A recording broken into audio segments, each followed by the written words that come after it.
visit with the Clampett family as they learn the simple pleasures of the hills of Beverly. That includes the products of your sponsor of the week, the cereals of Kellogg's, Kellogg's of Battle Creek. K-E-double-L-O double good Kellogg's, best to you.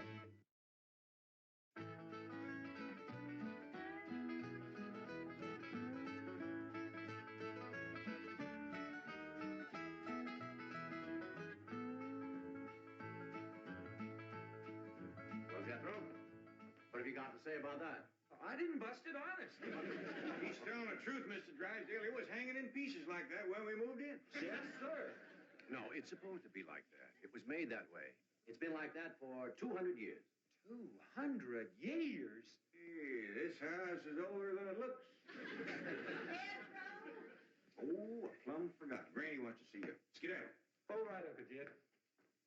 Nice boy. His ma, my cousin Pearl, gave me the notion to move out here. Well, I'm most grateful to her. Oh, but first, I wanted to explain about this priceless crystal chandelier.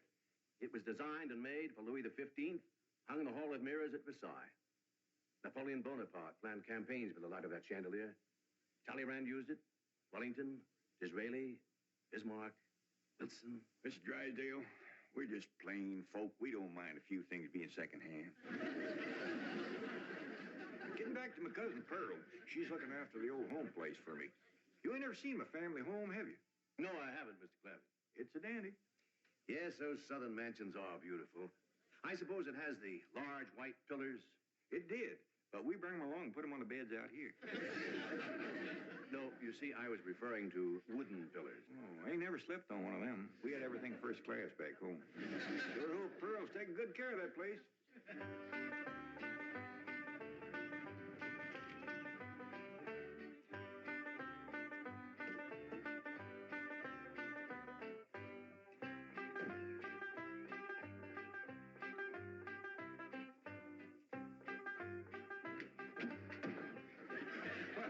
Hello there. Oh, why, you're Mr. Brewster from the oil company that paid Cousin Jed all that money for his swamp. 25 million to be exact. You ain't here to back out, are you? No, indeed. Your cousin's money is safe in the bank in California. I just thought you'd like to know that I heard from the bank and your family arrived in Beverly Hills safe and sound. Oh, that is good news. My son Jethro drove him out, you know. Yes, I know he did. Oh, I have something here from the bank. I think you'll enjoy it. For me? They told me at your house I'd find you here. Yeah, well, I promised Cousin Jed I'd keep an eye on the old home place for him. It's a long trip from my house, but I'm glad to do it for Jed. That's nice of you. Yeah, well, you know, can I help you look for that money? What is the money? It's pictures of the estate that Mr. Drysdale, the president of the bank, purchased for him in Beverly Hills. Oh. This is now the Jed Clampett estate. Land to mercy, look at that. Why, it's bigger than the state capitol. Quite a change from this place, all right. What in the world is that? Oh, that's the swimming pool. Swimming pool? Yes, quite ornate. Oh, my son Jethro's gonna like that.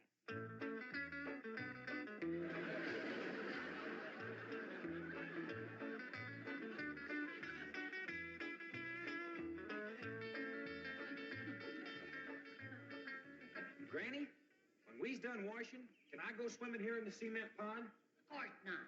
I don't allow nobody to splash around in my wash water. Ain't there no place else you can wash?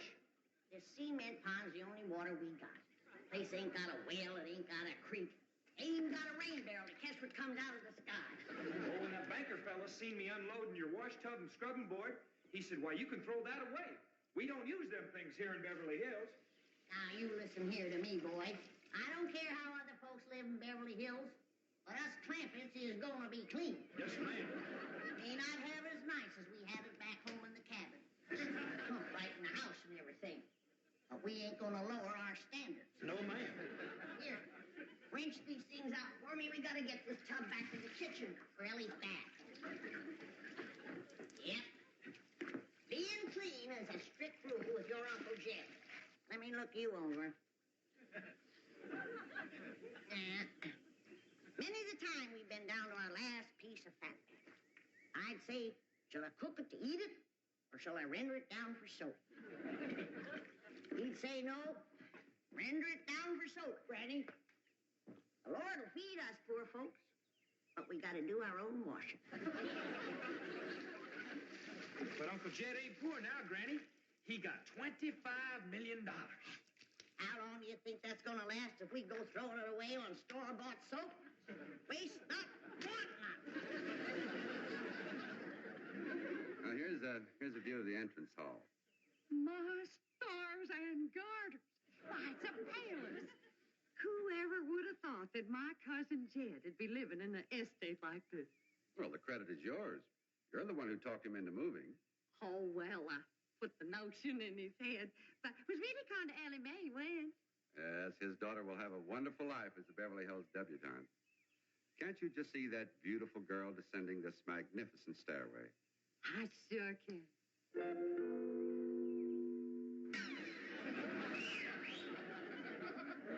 Elly May, I don't reckon that's the way a young lady comes down the steps in Beverly Hills, is it, Mr. Drysdale? Oh, not as a rule, no. Oh, I can come down the other way. Watch this.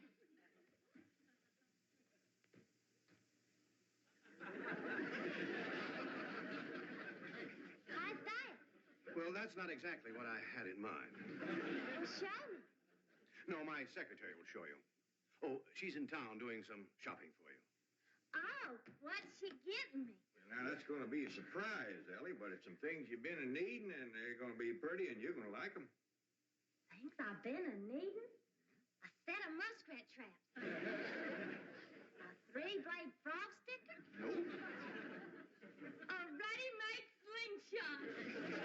Now, Ellie, you way off the track. Now, you wait till Miss Hathaway gets here, and you'll see. Yes. Well, I'll be pushing along to the bank.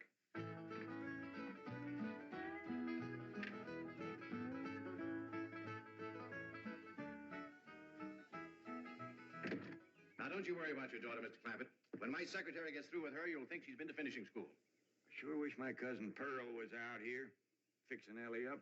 She's a whiz at fancy sewing. Oh, is she a dressmaker? That woman can make anything. Why, she can pick up a handful of straw, and before you know it, she's made a hat. That's remarkable. So she's a milliner. Oh, she's a Clampett. Married a Bodine. I don't recall knowing the milliners.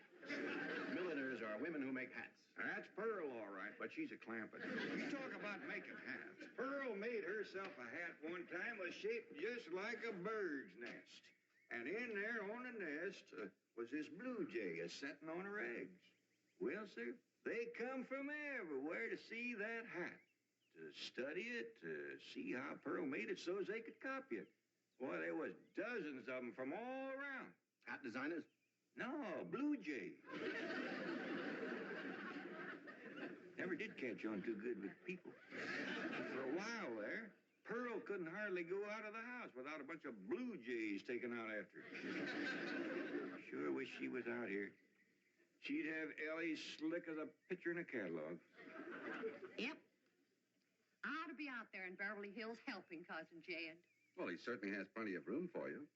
This mansion of his has 32 rooms and 14 baths. 14 bathrooms? Yes. A sunken marble bathtub. I can just see Elly May having herself a bubble bath in there. I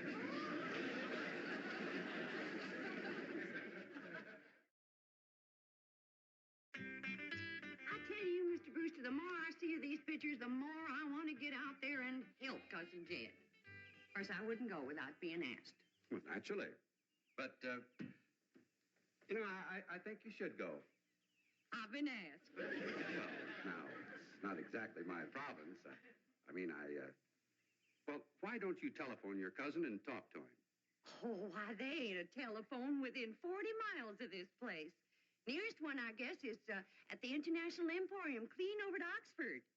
Well, I'll be happy to drive you over there. Oh, I couldn't let you drive me all that way just to use telephone. Busy oil company man like you. That's 40 miles. There's no trip at all in this car. No, I couldn't do it. Why, folks would see me riding in this big, shiny car with a tall, good-looking city fella. Why, as sure as the world, they'd think that... Let's go. Well, what about your horse and buggy? Oh, just untie Betsy. You go on home.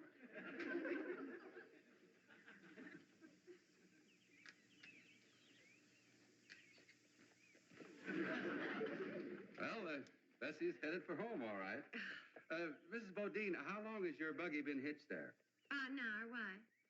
Why, Blue Jay built her nest on the seat, and she was sitting on her eggs. Oh, shoot. I wanted to wear that.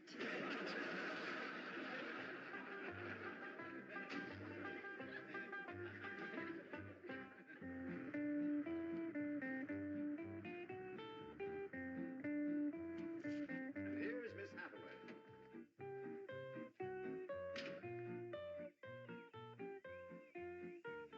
Mon capitaine, je suis retour. Fine.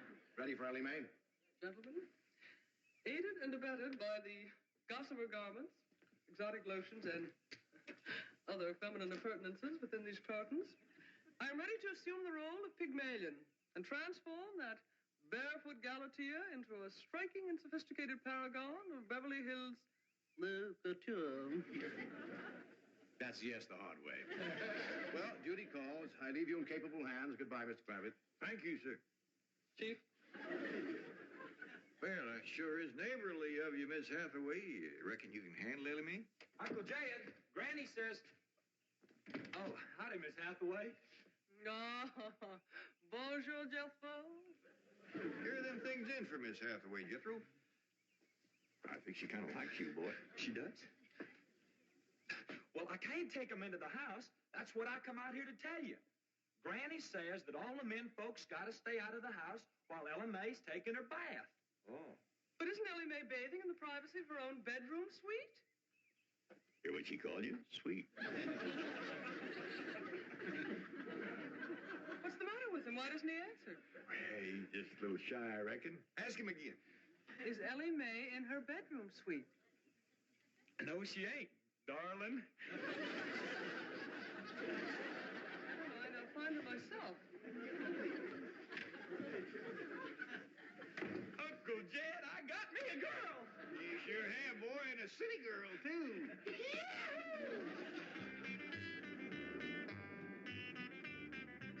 Some city girls I were about. Jethro's such a good-looking boy. Every girl in the 5th grade was after him. I hardly think anything serious can develop between boys and girls in the 5th grade. Oh, I don't know. So far this year, there's been 3 couples out of Jethro's class get married. Married? A 5th grader? Parson's nearly as busy in that school as the teacher. That's amazing. Oh, I've heard of Wouldn't you know it? There's that Snoopy Alverna Bradshaw and her big mouth door sitting on my front porch. Oh, I can just hear the stories they'll start going around if they see me in this car here with you. Yoo-hoo! Alverna! It's me! Pearl! Terrible gossip, that woman, always making trouble. She tried to talk Granny out of going to California. She ought to see Granny now. Living like a queen in that Beverly Hills mansion.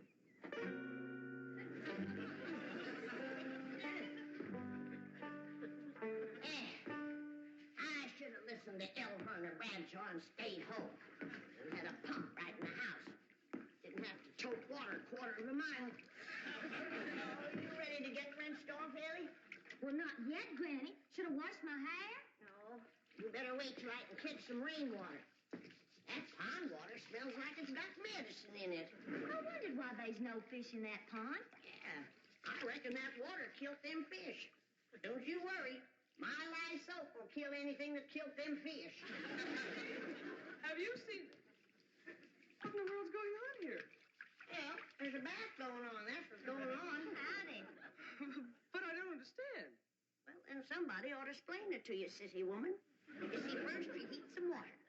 Then you put it in a great big tub like this. You put some soap in it, and then you get in it, and you start to wash, and that's what you call a bath. Granny, you don't have to do this sort of thing in Beverly Hills. Don't you listen to her, Elly. Ain't you ever heard that saying that if he didn't live in Beverly Hills. Here, Ellie, dry yourself off with this nice big bath towel. My girl, I'll rinse off that old lye soap. Lye soap? Did you say lye soap? That's right. I make it myself. But that will ruin this beautiful girl's delicate skin. I've been washing with it for 72 years. Look at my skin. It's like leather. Yeah. Nice, ain't it? Granny, I hope you will forgive my momentary bewilderment at this primitive form of ablution, but please let me explain. First explain what you just said. Well, Elly May has a beautiful big bathtub upstairs. Upstairs? It was hard enough carrying the water in here. I ain't gonna tote no water upstairs. You don't have to. There's a big, beautiful... Haven't you been upstairs? No. Jed said that probably belonged to somebody else. Ain't that right, Ellie? Yeah. Paul said he heard tell that folks sometimes live one family right on top of another. But that's only in apartment houses. This entire house belongs to you. And each one has his own individual bedroom suite. Come along and let me show you. And also the lovely things I brought from town. Yeah, you go ahead. I'll be up directly. What all did you bring from town? Everything, Ellie. Everything from chapeau to pumps. Pumps! Praise the Lord. Now I won't have to tote water. Jethro? Yeah, Uncle Jed? Now, you're going to be keeping company with a girl. Is there any questions you like to ask me? What kind of question? About girls. How much you know about girls? They softer than boys. Yeah, I reckon. Generally speaking. And they shorter and rounder. Yeah? And the hair's longer and it smells sweet when you snuggles up to 'em. Oh, so you've been doing some snuggling, have you? I've done more than that. I reckon you better tell me about it. Who was she? Prettiest girl in the hills. Big Mouth Bradshaw. Old Verna's girl. I hear tell she's kind of fast. Is she ever? Uncle Jed, I was walking past the cabin, and Big Mouth, she calls out the window to me. She says, "Howdy, Jethro." She says, "My ma's just made a big batch of cookies. Come on in and have some." And I says, "Sure your ma won't mind?" And she says, "Ma's gone, and so's Pa. I'm here all alone." Well, Uncle Jed, I was in that house before you could wink an eye. Can't say as I blame you. No sooner was I inside, the Big Mouth, she puts a music record on the phonograph machine and commences to sashaying around, a twisting and a turning. Dancing. Yeah, I reckon so. Anyway, she says, "Put your arms around me, Jethro, and I'll teach you the two-step." What'd you say? I says, "Listen, Big Mouth," I says, "here we are all alone. Your ma and your pa gone, and you think that I'm going to waste my time dancing? I says, not me, sister. Bring on them cookies."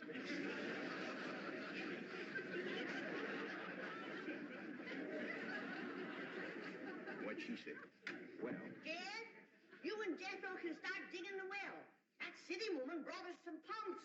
That's fine, Granny. We'll get right to it. What'd that Bradshaw girl say when you said bring on them cookies? well, she just held up them cookies like this here, kind of blinked her eyes at me, and said, "Jethro, which do you think it tastes sweeter, these here cookies or my lips?" Well, Uncle Jed, right then and there is when I found out she was fast. I grabbed them two cookies, and it took me 2 miles to outrun that gal.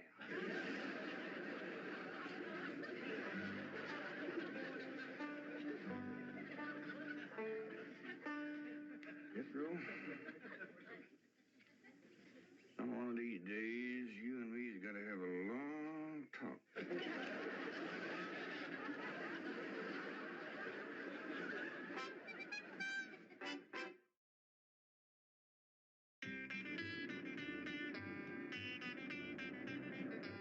Oh, yes. He's a lady killer, that bar mine. While Verna Bradshaw Groucho's daughter traced him all the way home one day. Sounds like Jethro has a lot of charm and sex appeal. Oh, he has. It's funny how a daughter can take after her father and a boy can favor his mother. Yeah. I ought to be out there looking after Jethro. You know, Jed's going to need him to help garden a place this big. Well, most Beverly Hills mansions have regular gardeners. And, of course, a complete sprinkling system. Sprinkling system? Oh, yes, indeed. That entire lawn is crisscrossed with underground pipes. Land to mercy.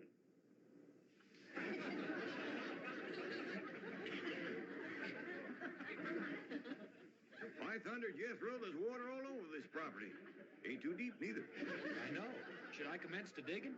Well, now, let's get as close to the house as we can. That way the pump won't have so far to pull. Clampett?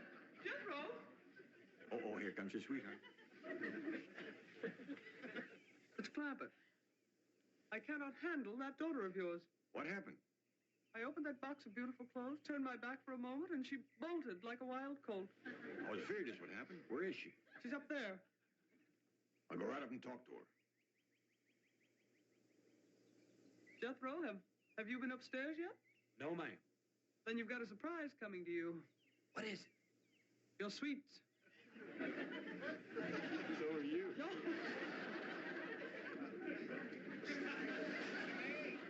Oh, howdy, Pop. Elly. I'm ashamed of you. Running off from Miss Hathaway.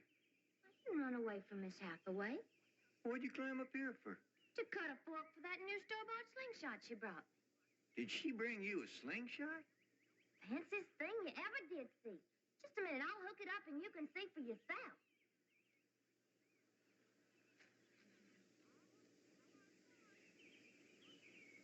Look at that. Doggone.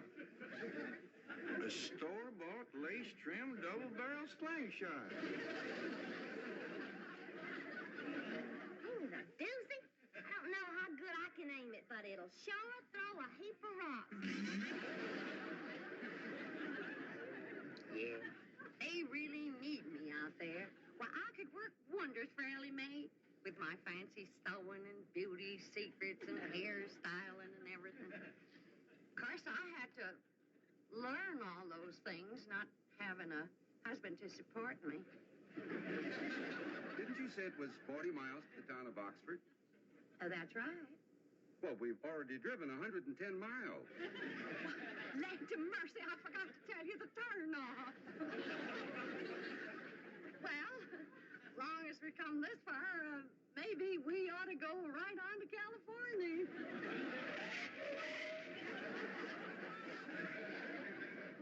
I tell you, Granny, there's so much water here, you could shoot a load of buckshot in that ground and bring up a dozen springs. I'll be right back. I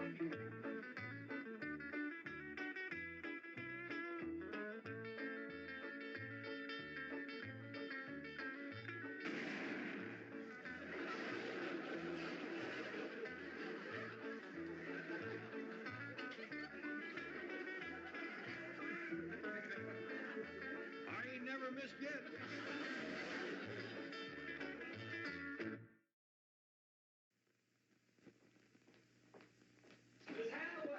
Miss Hathaway, you can take them pumps back. You're wet. They springs gushing all through the pasture. Jethro, you are the epitome of ingenuousness. Hey.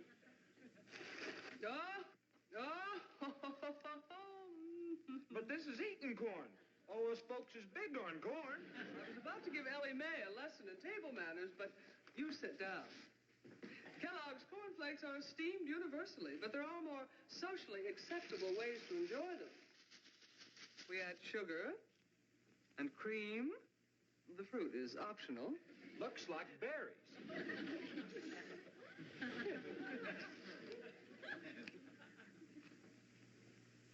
Is this the way they eat corn in Beverly Hills? I'm glad I come. The Beverly Hillbillies has been presented by Kellogg's Corn Flakes.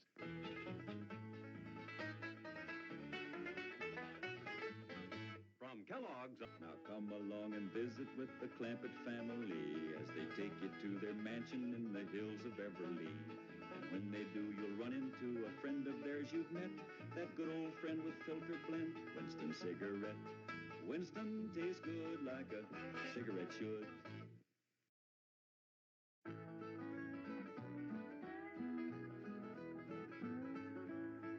Granny, whereabouts do you want the still?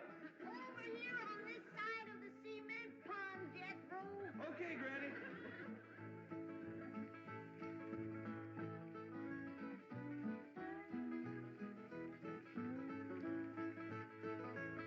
Come on.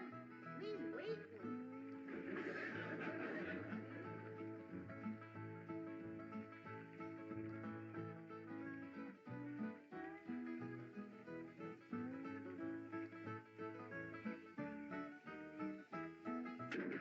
Turn it a mite that way, Jethro.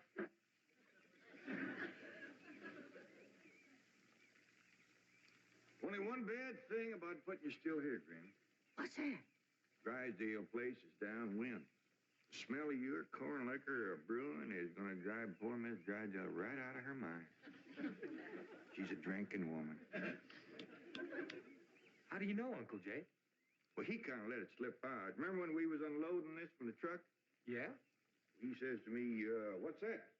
I said, that's a still for making corn liquor. He turned kind of white and trembly, and he says, oh, please don't ever let my wife see that. I reckon she just can't leave the stuff alone. Some folks like that. Terrible. Come to think of it, that's how come she's in Boston. What kind of drinker? Yeah, Miss Hathaway says she goes all over every place looking to get cured. Them city cure's no good. The minute you go to taking it away from them, they want it all the more. I could cure Mrs. Drysdale of her drinking in 2 days. Oh, Granny. I just telling her she could have all she wanted. When they find out you don't care if they drink, they don't care to drink. That sure would be a blessing. Over here, Elly, now. No more talk about drinking. Hey, look, everybody. Elly May's wearing a dress. How Miss Drysdale's in the house to see you. All right. My, ain't she pretty? Yeah. But, Elly, you're showing too much bare hop. Well, that ain't her fault, Granny. She just got the dress on backwards. Elly, honey, put it on the other way around. All right. Hold it. Hold on. What in the world kind of a dress is that? Well, Miss Hathaway says it's a California sundress. Wouldn't let no son of mine wear it. Daughter neither. Granny, you'd best get her into something decent whilst I talk to Mr. Drysdale. Uncle Jay, can I go swimming in the cement pond? Oh, I reckon so, Jethro. But this ain't like the swimming hole back home. You can't go in there without no clothes on. I can't? No, sir. Okay, Uncle Jay.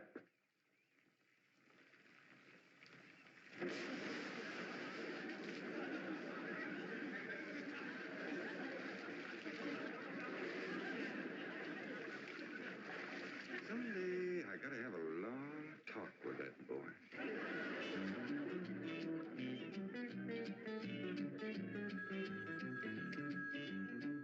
Drysdale's office, Miss Hathaway speaking. Boston. That must be Mrs. Drysdale. No, don't put her on. She'll only make my life Mrs. Drysdale. How are you? How are things in Boston? The doctors here are just as silly as the ones in Beverly Hills. They insist there's nothing wrong with me. They've got me so depressed. I just had to call and talk to my darling. Are you taking good care of him? Oh, yes. As a matter of fact, he's stretched out on the sofa right now having his nap. How sweet. Well, the moment he wakens, you take his temperature and give him some of that blue medicine. What? He's waking now? Oh, marvelous. Put him on. Tell him Mumsy wants to hear his sweet voice. Speak to your mumsy. He whined. Oh, he probably has a migraine. Oh, poor Monsieur, my lord. Even made a hypochondriac out of you. Any message for Mr. Drysdale? Who?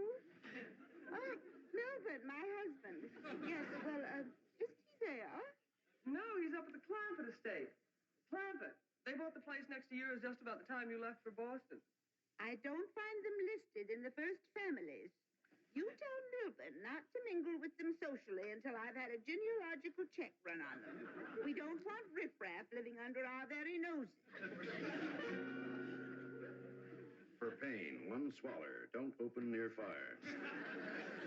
I'll be right in, Mr. Drysdale. Thank you, Elly May. Granny, this is quite an array of medicines you have here. Yep, them's all the remedies I made myself. I wish you'd make something to help my wife. She's a terrible hypochondriac. Oh, what's the Ellie, you run along now. I'll join you directly. Yeah, she goes from doctor to doctor to doctor. Well, I reckon the doctor can't help what's ailing her. Of course they can. It's psychosomatic. But she insists on prescriptions. Oh, I wish you could see our bedroom. Bottles all over the place. I plead with her. I hide the stuff. She always finds it or gets more. You think that's a lot of bottles? You should see my wife after a trip to the pharmacy. Why, she's so loaded she can hardly stagger up the stairs. Sit down, Mr. Drysdale. Set yourself. And she has a dog. A perfectly healthy poodle. Now, would you believe that she Don't tell me. laps it up just like she does? Lord, look. You're sure toting a heavy burden. Now, maybe I can help you. Now, if she was to think that every time that she was to... You can just wear that barrel till your clothes get dry. What happened to Jethro? Get too close to a straw? He jumped in the pond with his clothes on. Mr. Drysdale, I'm sorry to kept you waiting. Did Granny tell you about her complaints about the kitchen? Jed, I'm ashamed to mention my piddling troubles to a man bowed down with the misery he's got. You know his wife.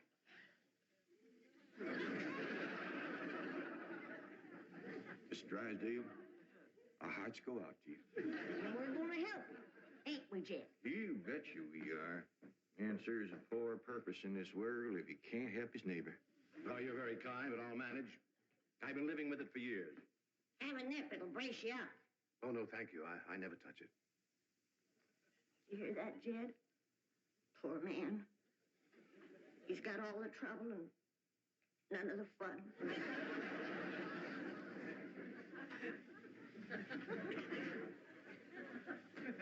There goes a soft-hearted woman. Yeah. Now, about her complaints. Oh, yeah.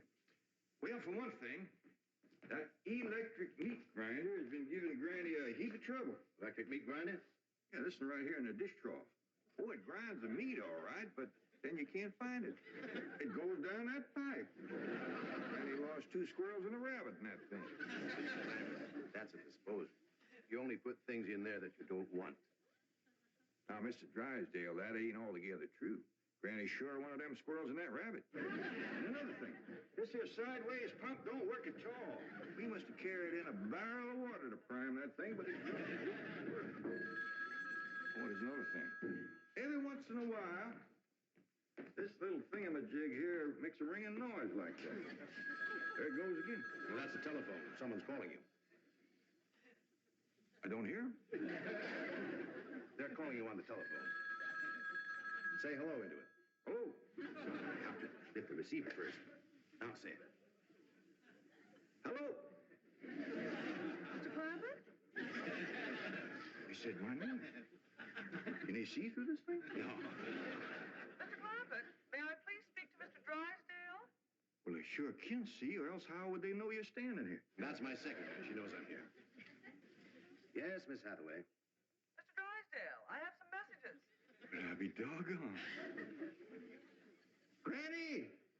Elly May! Come look what we got! The Clampetts have just discovered the telephone.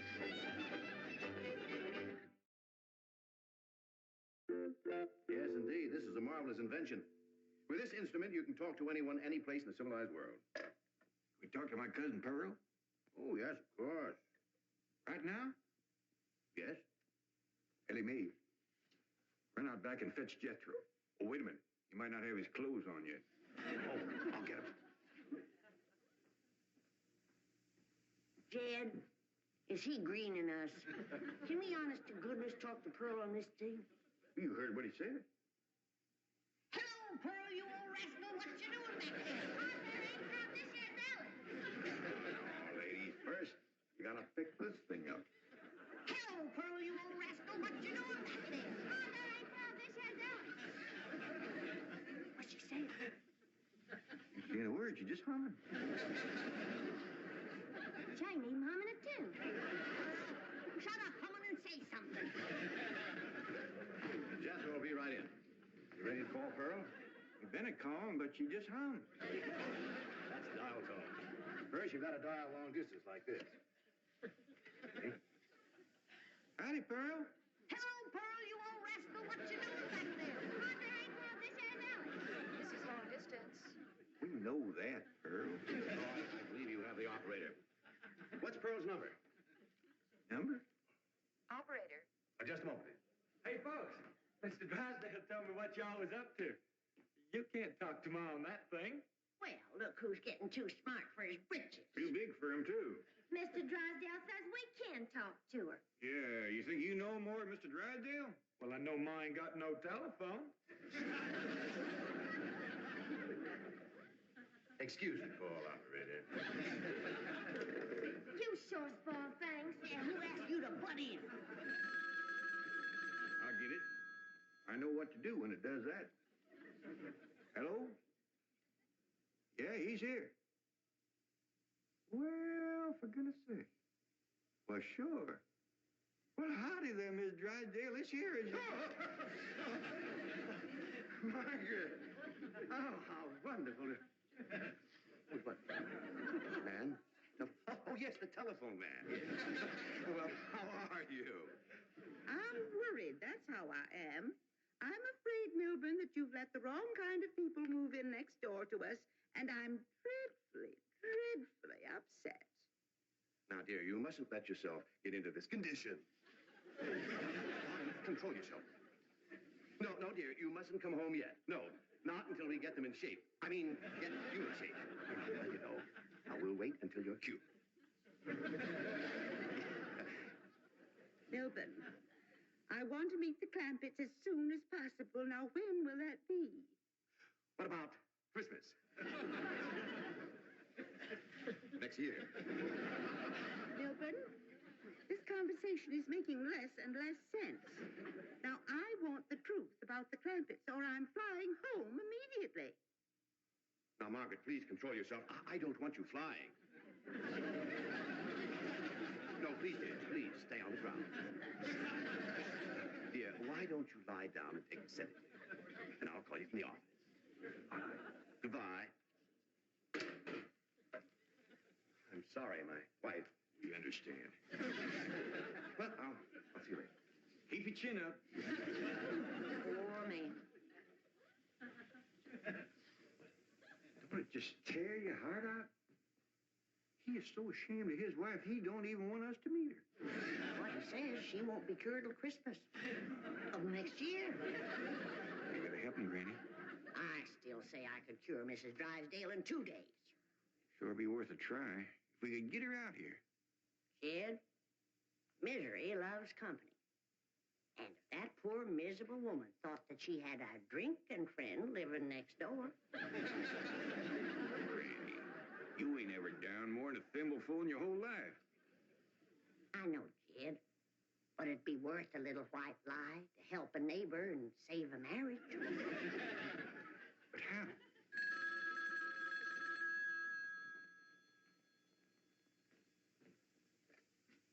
Hello? Yes, ma'am.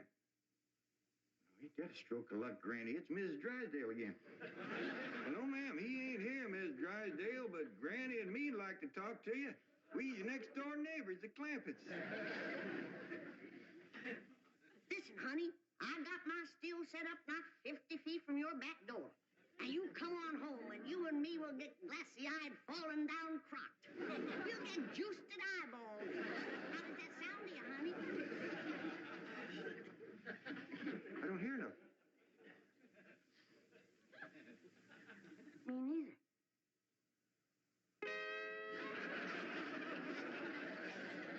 What do you mean my wife's on her way from Boston? That's the message I got when I tried to put through your call. She's on a jet, right? Never mind the grisly details. Oh, I am ruined.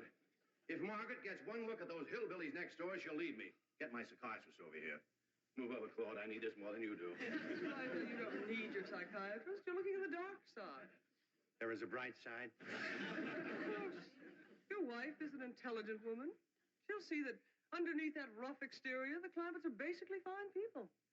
Why, she may even help them to get socially acclimated. You're right. I don't need my psychiatrist. You do. Your wife will take... My wife, through whose aristocratic veins flows blood the color of bluing, considers anyone whose ancestors did not arrive on the Mayflower immigrants. She does make rather a fetish at the family tree, but... But nothing. I'm stuck. I'm either going to lose my wife or my largest depositor. That's what makes the whole thing so difficult. You know, I like the Clampetts, but I love my wife. Isn't life weird? She's a snob. She's a hypochondriac. She's not young and beautiful, but I love her.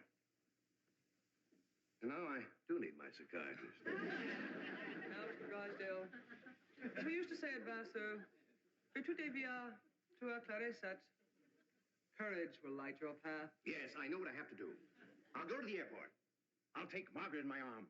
I'll look her in the eye and lie like a rug. I'll tell her the Clampetts have left town and put her back on the plane. I beseech you, do not become enmeshed in a web of lies. But it won't be a lie if the Clampetts are tricked into actually leaving town. But they're just getting settled. What could possibly induce them to leave town? That's your problem. Me? You expect me? But they like you. Finagle them into going to Palm Springs for a few days. No, no. I will not help you spin your deceitful web. Miss Hathaway, would you rather be an unemployed secretary or a spider with a raid?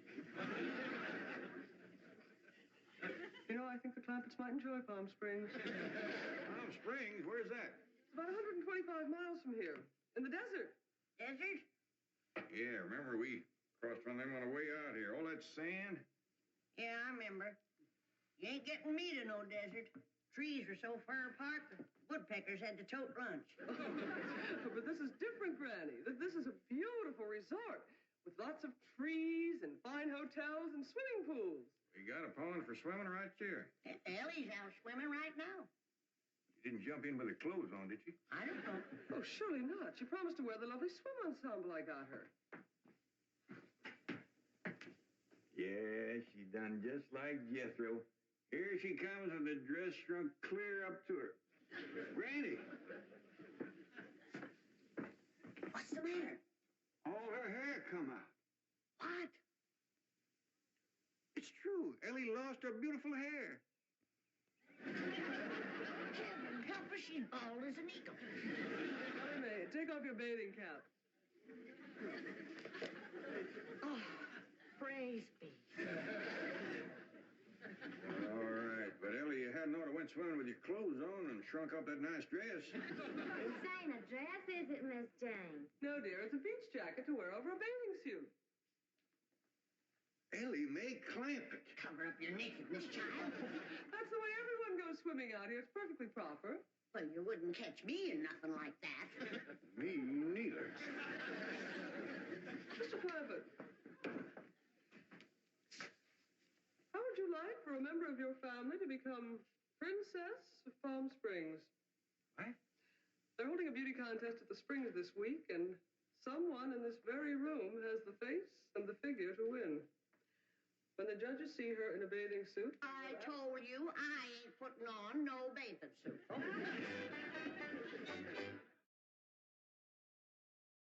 Believe me, Mr. Clampett, this beautiful daughter of yours can win that Palm Springs beauty contest without even trying. Can we go, Pa? I'm sorry, Elly May, but I just don't cotton to the notion of a bunch of strangers gawking at your bare limbs. Besides, we already know you're the prettiest. Why shame all them other girls? Run along and get some clothes on. Yes, sir, Pa. Mr. Clampett, I do wish you would reconsider about going to Palm Springs, even if Ellie Uncle doesn't... Jay and Duke and... Howdy, Miss Hathaway. Jane to you, Jethro. Well, Jane to you, too. Duke and me's all set to go hunting, ain't we, Duke? Jethro, have you ever hunted in the desert? No, ma'am. Oh, it's a fascinating place. You might even see a mirage. If there's one there, old Duke will tree it. He's the best hunting dog there is. Well, I love hunting around Palm Springs. You'll all love Palm Springs. They have wonderful hotels. Have you ever stayed in a beautiful hotel suite? No, I ain't, darling. Granny, the let you and me go and leave these two lovebirds alone. No, wait, please, let me take you all to Palm Springs. I'll tell you what. Why don't you take Jethro and Elly May, and me and Granny will stay here? But then Mrs. Drysdale would see. I mean... Is Drysdale coming home? Is that why you was trying to get us out of town, so we wouldn't meet her? Yes, that is the reason. I'm so ashamed I could die. Well, now, don't go to crying about it. The way I look at it, ain't nobody got a right to be ashamed of nobody else. Good Lord made us all, and if we's good enough for him, we sure ought to be good enough for each other. I hold back on them tears. You're among friends. I remember a long time ago hearing a fella say it. He said it just about right. He said, there is so much good in the worst of us and so much bad in the best of us that it don't hardly... Well, go ahead and bawl. It'll make you feel better. I'll tell you what. If this means so much to you, we'll all pick up and go to them Palm Springs with you. Oh, bless you. Mr. Drysdale would be so happy. I don't have Elly May back. I'm telling you, that Miss Drysdale must be a mess. She's gonna need our help, Jed. This is a poor time for us to be leaving. Yeah, we gotta help her once we get back. Right now, we gotta respect Mr. Drysdale's feelings. Jethro, you go get the truck ready. Okay, Uncle Jed.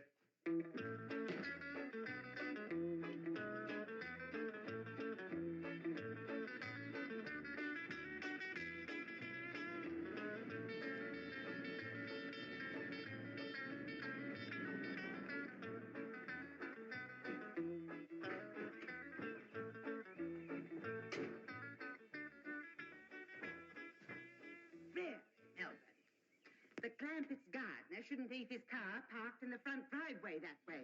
Oh, you're absolutely right, dear, yes. Well, Margaret, don't you want to stop at home first and freshen up, take some medicine or something? Milburn, I have just flown 3,000 miles to meet the Clampetts, and I intend to meet them right now. Well, Don, they're probably out of town. You see, they travel extensively. Oh, they're wonderful people. It'd be a shame if you missed them. But I know how anxious you are to get back to Boston and your doctors. And Sonny. How is Sonny? How's he like Harvard this year? Is it Yale?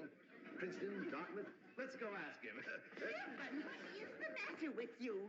Milburn, let go. Let go, you hear me? Let go, I say. Let go. Have you gone mad? Let go, you beast. Step aside, lady. I'll shoot it.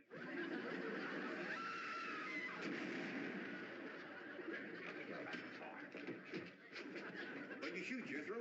I think it was a fox. Who's that? My wife. And why aren't you in Palm Springs? Let's get her home as quickly as possible. What's going on? Jethro shot a fox.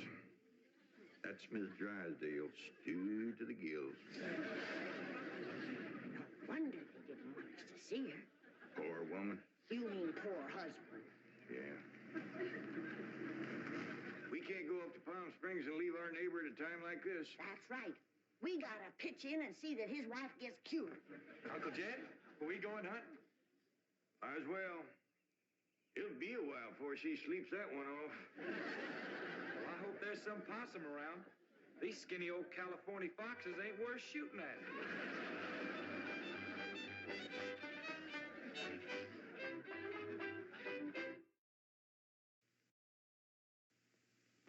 What you doing, Granny? Making myself a new pipe.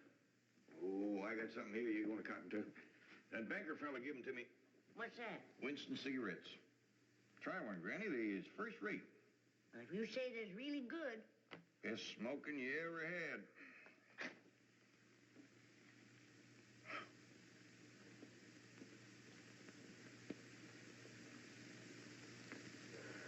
By thunder, Jed, that is good smoking.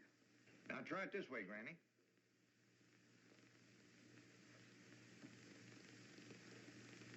Tastes even better. They tell me these Winstons is the best tasting cigarette you can get. I may put away my corn cob. That's saying a heap for 'em. You know, Granny, there just ain't no way of saying how good a Winston is. You gotta smoke one to find out. Well, I can say this. Winston tastes mighty good. Like a Cigarette should. The Beverly Hillbillies has been presented by Winston. We hope you enjoyed it, and we hope you'll try Winston, because Winston tastes good, like a cigarette should. Now come along and visit with the Clampett family as they learn the simple pleasures of the hills of Beverly. That includes the products of your sponsor of the week, the cereals of Kellogg's, Kellogg's of Battle Creek. K-E-double-L-O double good Kellogg's, best to you.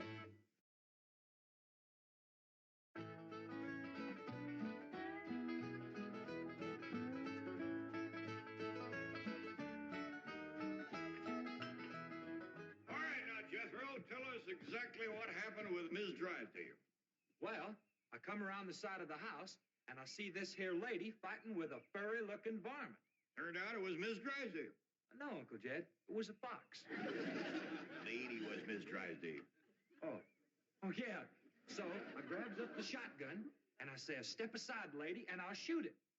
Well, instead of that, she whipped around and threw that thing in the air. Well, I shot it on the fly with both barrels. Blew my wife's fox fur to shreds. I wonder if she fainted dead away. I caught her just in time. The chauffeur had to help me get her into the car. She was out like a light. She was stewed to the gills. You said it took 2 men to get her back in the car.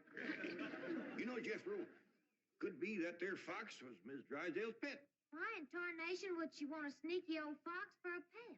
Them kind of people are liable to do anything. What kind of people? Ask your pa. Well, I reckon I can't protect you from the ugly side of life forever. You see, Miss Drysdale is what city folks calls what was her husband called it, Granny? Hypochondriac. Yeah, that means she drinks a little. Little. Her own husband said her bedroom was full of bottles.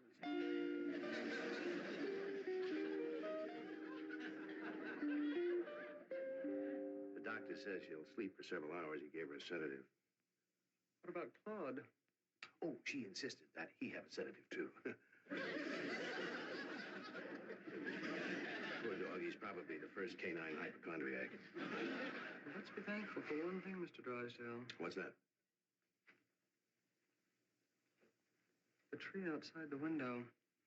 It completely obscures her view of the Clampett estate. Yes.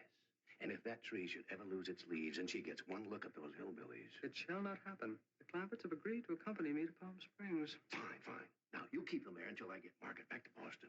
Can do and will do. Maybe it's for the best that you know about that poor woman next door, Ellie. Now you can pitch in and help us get her cured. Yep. I'll need you to help find the makings from a sobering up mash. That's what I'll give her first. But Miss Jane said she was taking us to Palm Springs. Folks don't run off and leave the neighbors when he's in trouble. What are you going to need for your sobering up mash, Granny? Well, most of the stuff I got. But it takes pecan root, wretchweed, sourdough, skunk oil, chimney soot, spider webs, horsebeard, snake wort, pepper leaves, chicken gizzards, stump water, coal oil, slippery elm ooze, and turpentine, and a few more things that's secret. Oh, and the biggest toad you can find. Granny, you use a live toad? That's just for testing. I give it a swaller to see how far it jumps. Last time Granny used a sobering up mash, set a new record. Clean over the top of Alverny Bradshaw's clothesline. That's tall jumping for a toad. Oh, this wasn't no toad. This was Alverny's husband, Homer. It was him Granny was sobering up. Welly, if you're going out in the brush hunting stuff for Granny, you'd best put on some old clothes. Okay, Pop. Well, let's get it going.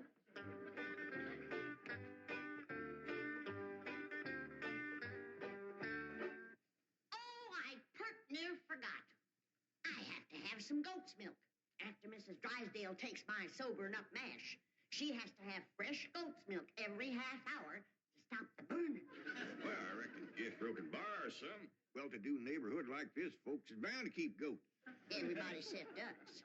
We ain't even got a cow. Or pigs neither. Nor chickens. We ain't even got nothing to pull a plow. You're supposed to be so dad blame rich.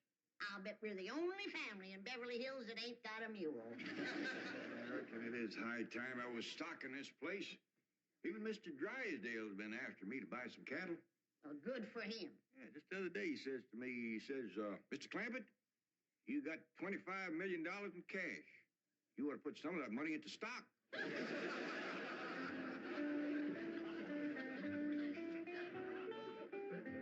Well, we better get busy now if we're going to find... There goes that music again. Jethro, did you ever find out where that's coming from? No, sir, I didn't. Every time I went to looking for it, somebody always come to the door. This time I'm gonna find it for sure. Yeah, good hunting. Me and Granny will be figuring out what stock to buy.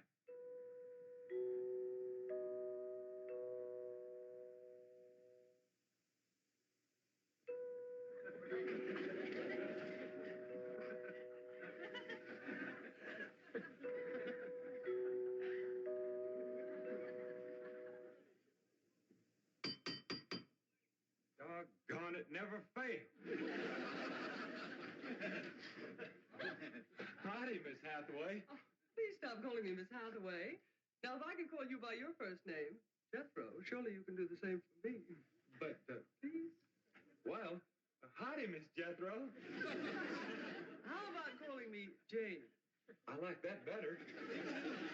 Well, are we all set to leave for Palm Springs? No, ma'am. Uncle Jed and me's going to town and buy some stock. Stock? Yes, ma'am. Mr. Drysdale, he told Uncle Jed he had ought to put some of his money into stock. He dictated a memo on that. But you needn't waste time driving into town. You can order your stock by telephone. Now, here are Mr. Drysdale's recommendations. He doesn't want your Uncle Jed to get a bum steer. Oh, Uncle Jed, he wouldn't buy no bum steer. He should be cautious in the bull market. You gotta be careful with cows, too. Jethro, you have the most delightfully bucolic sense of humor.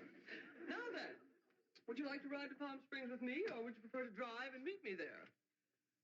Jethro? Oh, yes, ma'am. Would you like to drive your own car? Oh, yes, ma'am. I like to drive. Very well.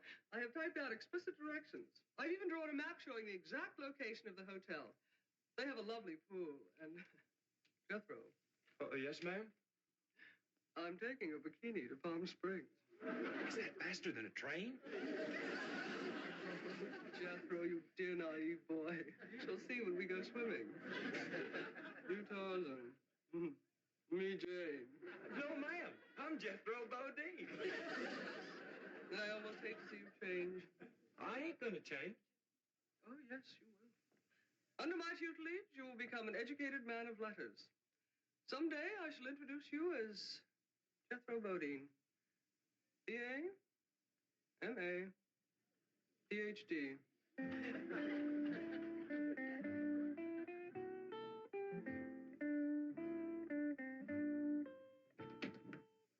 Awful smart woman, but that ain't the way you spell Bodine. All I know is this is the kind of stock Mr. Drysdale thinks is good.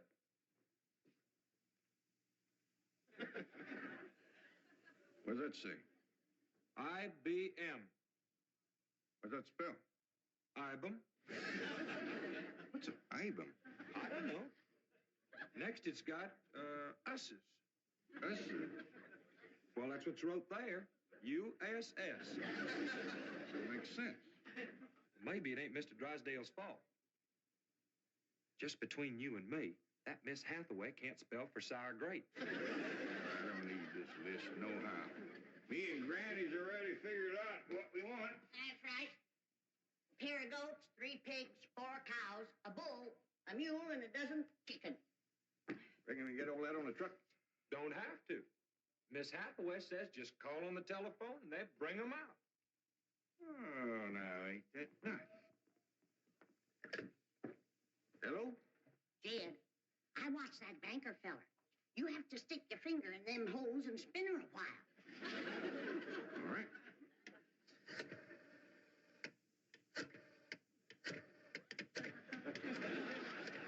Reckon that ought to do it. Operator. Oh, howdy, ma'am. This here is Jed Clampett. I'd like to buy some stock. What number do you wish? Number? Oh, A couple of goats, 3 pigs, 4 cows, a bull, a mule, and a dozen chickens. I'll give you information. Well, thank you, ma'am. I appreciate all the information you can give me. It's the first time I ever bought stock on the telephone. Perhaps I'd better connect you with the supervisor. 2 heads is better than 1. Supervisor speaking. May I help you? Well, thank you, ma'am. This here is Jed Clampett. I'd like to buy some stock. Do you know the number you wish to reach? Well, that's more or less up to the animals. But the number I want to start with is a couple of goats, 3 pigs, 4 cows, a bull, a mule, and a dozen chickens. This sure is a dandy pen, Jethro. As soon as Elly gets back from the Drysdale, she can milk this here goat.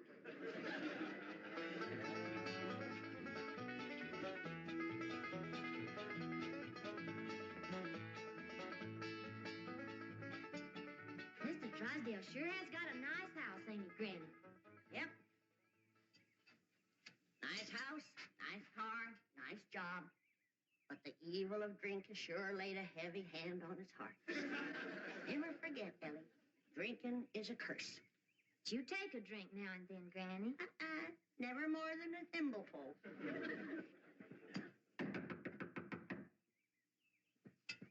Oh, Elly. You might have to hold Mrs. Drysdale while I spoon my sobering up mash down her. I'll throw a double scissors and an arm lock on her. Just so you don't cut off her wind, if she can't breathe. Yes? Howdy. We've come to see Miss Drysdale. I'm sorry, madam, but Mrs. Drysdale cannot be disturbed. Are you her kin? I'm a butler. Oh, that must have been her maiden name. You were taking care of her, are you? I am a butler, madam. Well, I'm glad to see that her family ain't ashamed to help her. Who shall I say called? Well, this here's Granny, and I'm Elly May. Pa and Jethro would have come too, but they're busy with the cattle. Very good. Hold on now. We've come to see Miss Drysdale. Mrs. Drysdale is indisposed, madam. She is not receiving. Oh, still sleeping it off, huh? Well, when she comes to, you just spoon half of this down her and then stand back. Yeah, she'll commence to doing some tall jumping. Don't bite you. We'll be back later with the goat's milk. Want me to stay and help you do for Miss Drysdale? We are managing, thank you. Are you doing the washing and the cleaning and the cooking for her? Certainly not. Oh, just letting it pile up on her, huh? I am a butler. Oh. Want me to haul him out of there, Randy, and wrestle him down? Kin folks have certain rights. Family comes first. He sure is proud of that family name, ain't he? Yeah. To hear him talk, the butlers don't get wet when it rains.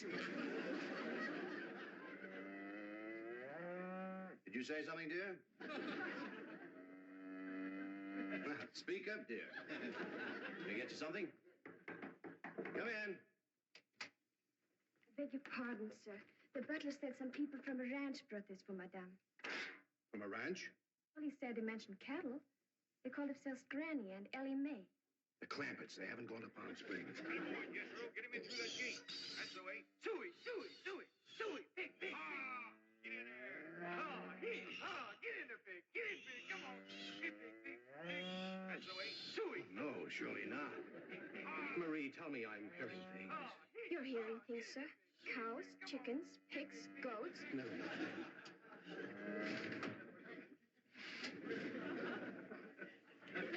Anything I can do, sir? Pray, Marie. Pray.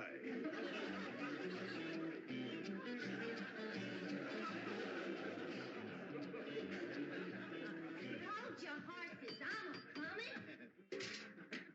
Oh, howdy, Mr. Drysdale. Did your wife take Elly May? Where's your father? He's tending the cattle.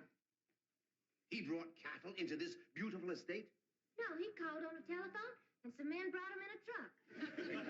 Yes, sir. I'm just fixing to go milk the goat. Come on out to stock pen. Stock pen?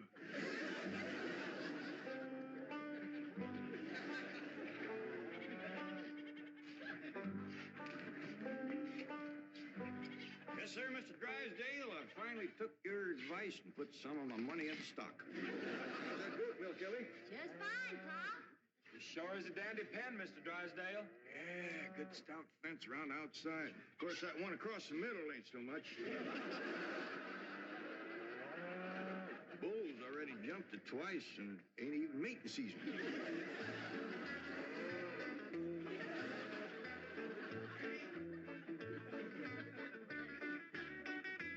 Got ourselves some mighty fine-looking stock. Of course, they need a little fattening up. Mr. Drysdale happy to see him? Granny, he was so happy he couldn't talk. He just kind of hung on a fence and made little gurgling noises in his throat. Well, that poor man has some joy coming to him. I'm glad to be able to help him to forget his trouble for a spell. Here's the goat's milk, Granny. Oh, good, Ellie. Now, you run that right over to Mrs. Drysdale. That sobering up mash smarts considerable unless you follow it up with fresh goat's milk. Ellie, Mr. Drysdale ever find his tongue? Yeah, Pa. Whilst I was milking the goat, I heard him kind of mumbling like he was giving thanks. He says, "Oh, what have I done to deserve this?" Lord love him. Ain't that pitiful? Hurry, child, now hurry. You know, Granny, it gives a person a mighty good feeling to help a neighbor. You betcha. And he needs us, because his wife's kin ain't no help. Who's that? That high and mighty Mr. Butler last night came to the door when Ellie and me took the mash over. Wouldn't let us see Miss Drysdale. Well, now, you can't hardly blame him for not wanting folks to see it. Uncle Jed, the bull jumped that little fence again, so I tied him back over on his side. Where's Mr. Drysdale? I asked him to come in for some coffee. It was the funniest thing what happened to him. You know how he was hanging on the fence of the stock pen, kind of gurgling and mumbling happy-like? Yeah. Well, all of a sudden, he points up towards his house and says, "My wife, that's her window." Then he goes tearing off into the bushes like a bear was after him. She took some mash and he seen her jumping. Looks like Ellie is going to get there with the goat's milk just in time. Oh, Sonny, Sonny, your mumsy just had the most ghastly dream. I was going to see our new neighbors, the Clampetts, and suddenly this dreadful giant appeared with a huge gun and shot my beautiful fox fur. Isn't that the most dreadful... Claude, what are you eating? Did Ravenswood bring my darling boy some nice scraps? Claude. Claude! Marie, come and get Claude. What's the matter, dear? Claude, he's having a seizure or something. Is something wrong? Yes, Marie. Open the window. Yes, let's have some fresh air. No. You take Claude to the doctor. I'll get the window.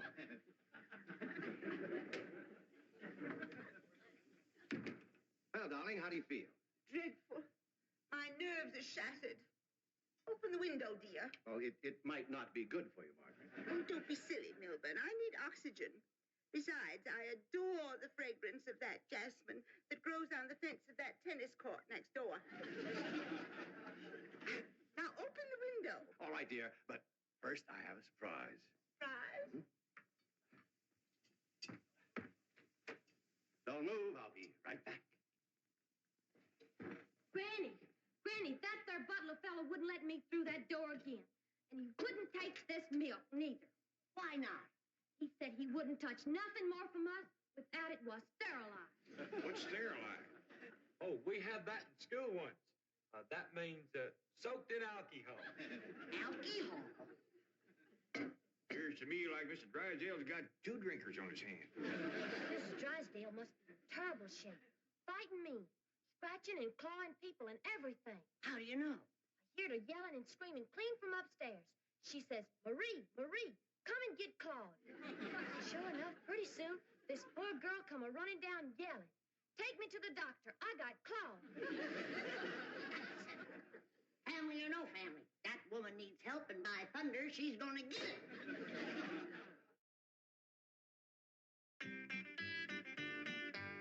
Surprise! Milburn, have you taken leave of your senses? You know I'm much too nervous to watch television. But, darling, the doctors in Boston said your nerves were just fine. Those Boston doctors. They had the audacity to tell me that I was perfectly healthy. I said, I'm not paying you all that money to tell me I'm healthy. Milburn, I do not want to watch television. Well, you don't have to watch it, dear. Just listen. There's an exciting Western on. Weston, Milburn, shut that off and open the window. There we are. Milburn, are you going to open the window or am I? I am, dear.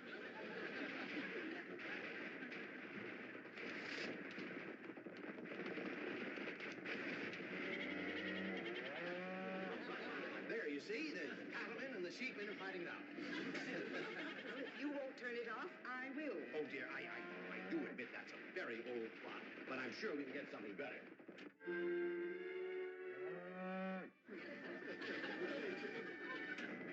That medical program, go back to that. Well, don't you think that's a bit depressing? I want the medical program. All right.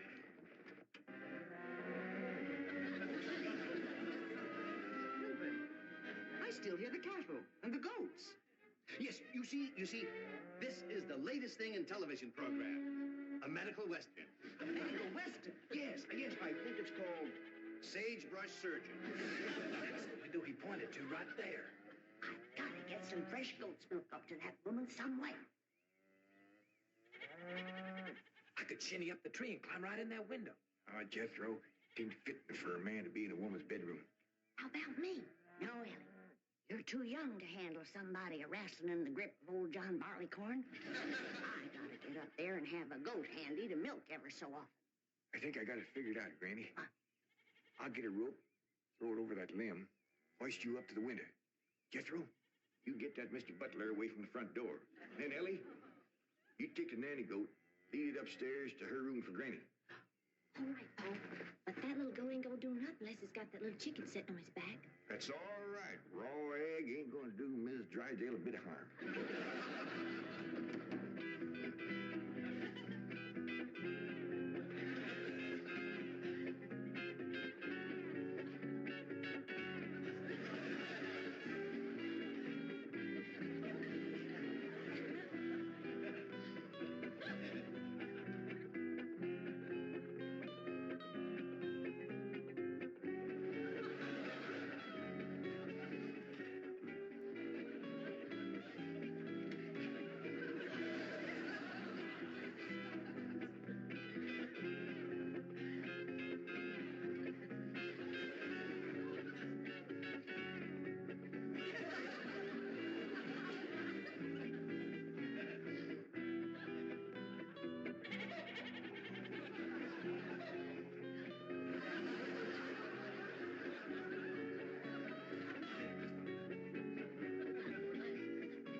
Margaret, what are you doing? Packing.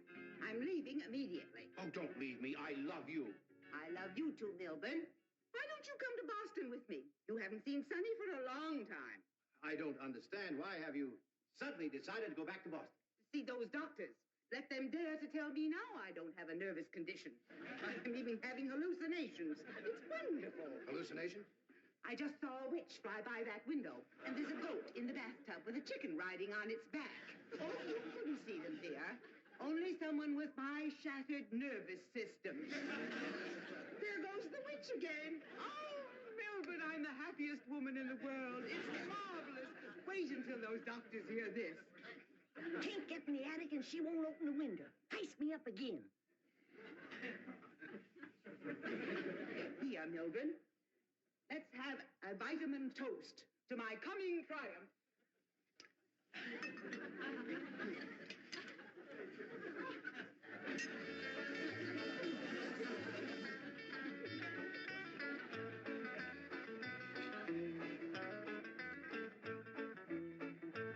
It's too late, Jed. What do you mean, Granny? We didn't get to her in time. Now she's got her husband on the stuff.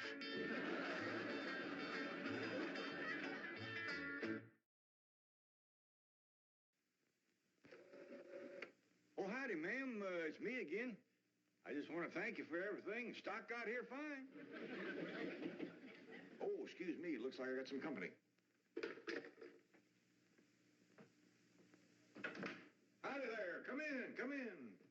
sit down and have myself a bowl of Kellogg's cornflakes. Glad to have you join me. Ain't nothing like cornflakes to keep a feller going. Special nice if you can catch yourself a little fresh fruit. Excuse me, but for a fancy dresser, you're a mite shy, ain't you? Caretaker, Clampett. your goat, sir.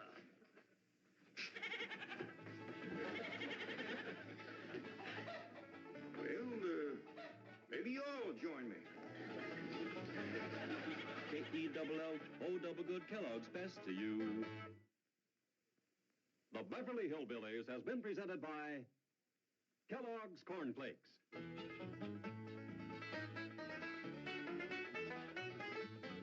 From Kellogg's of... Now come along and visit with the Clampett family as they take you to their mansion in the hills of Beverly.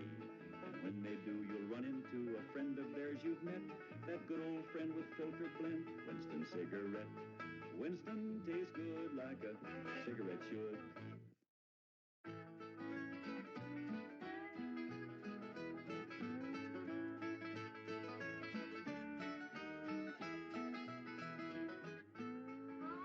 Yeah, Ellie?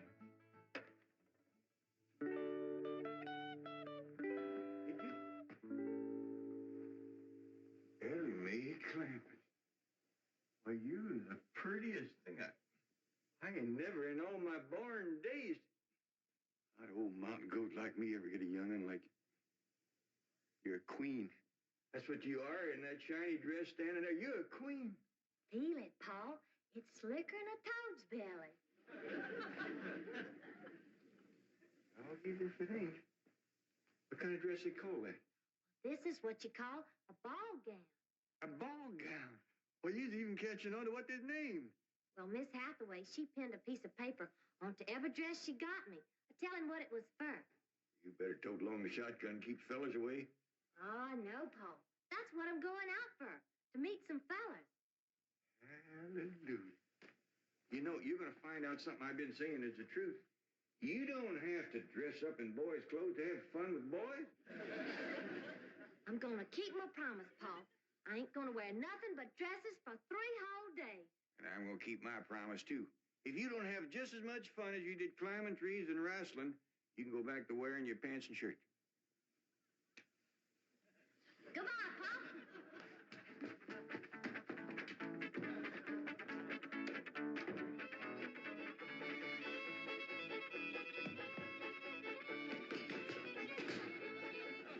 What you doing? Killing ants? Hey, this place ain't got no ants. I'll tell you something else it ain't got. That's me. I'm gonna pack up and go home. Wait a minute. Hold on there. This is home. Not to me it ain't. And for my part, they can give Beverly Hills back to the Indians. Or whoever else was fool enough to come here in the first place.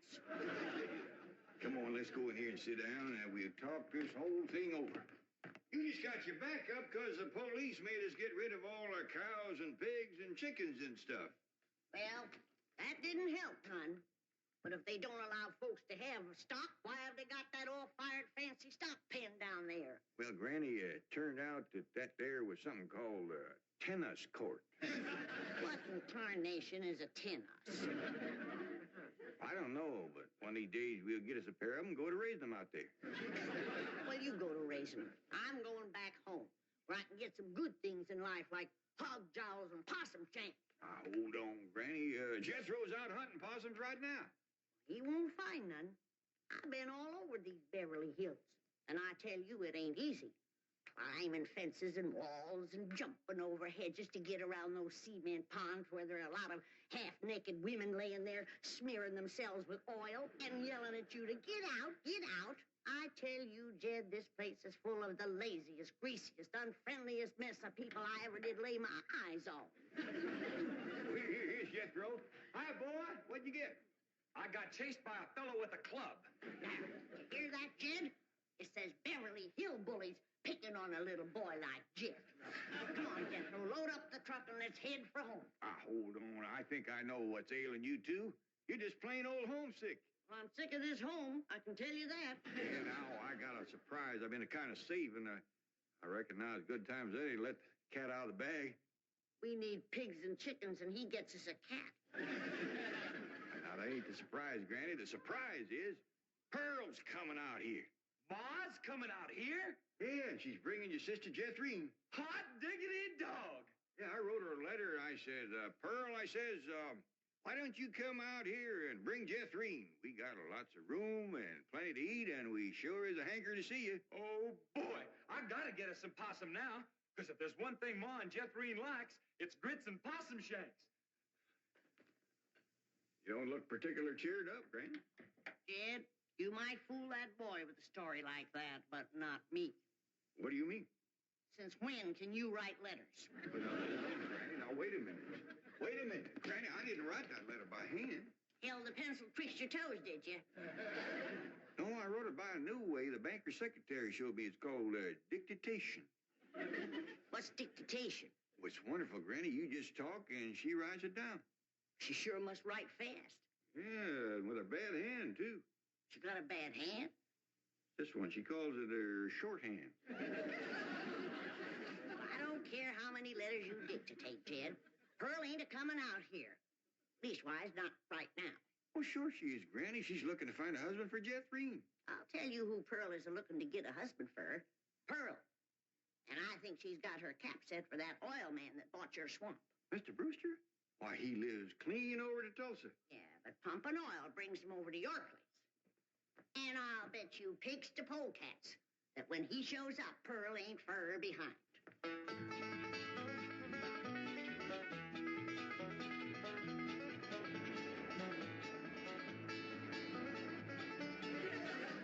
There he is.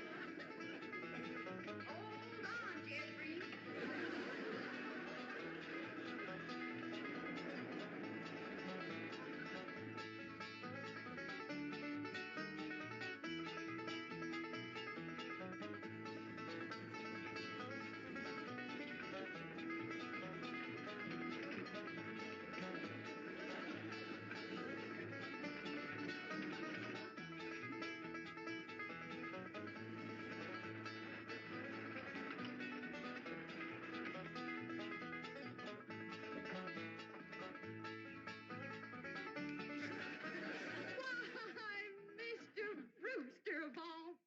Fancy meeting you here. Small world, ain't it? Yes, it certainly is. Oh, this here's my daughter, Jethrine. This is Mr. Brewster, dear. I'm pleased to meet you, young lady. Hi. May I give you a hand, Mrs. Bodine? Oh, thank you. Stay in the buggy, dear. Careful now. There we are. Well, I see you girls are on your way to a Halloween party. What kind of party? Halloween. What's a Halloween? You don't celebrate Halloween here in the hills? I never heard of it. What's it like? Well, it's an occasion where everyone gets dressed up in their most beautiful clothes. Oh, these old things, they're just something I threw together myself. Well, they look like they came from Saks. Well, they didn't. I made them with store-bought yard goods. Didn't I, Jeffrey? Yes, sir. What brings you girls here on this beautiful Indian summer day? Following you. we was headed this way anyway. I promised to keep an eye on the old home place for Cousin Jed, remember? Mm. Oh, I hope he won't mind that I had a telephone put in the cabin. You see, we're using it as a sort of a field office. Oh, he won't mind. Especially if you would show it to me and I could see for myself that there was no damage done to the cabin. Well, that's quite all right. Come along, huh? Stay in the buggy, dear. Well, perhaps you'd like to stretch your legs. They're long enough now. Jethrine's awful tall for age. She takes after her father. Her late father, that is. I'm a widow. Yes, I believe you told me. Oh, that's right. That's when you told me you was a widower. Yes. You, still are, I suppose. A widower? No, yes. Stay in the buggy, dear.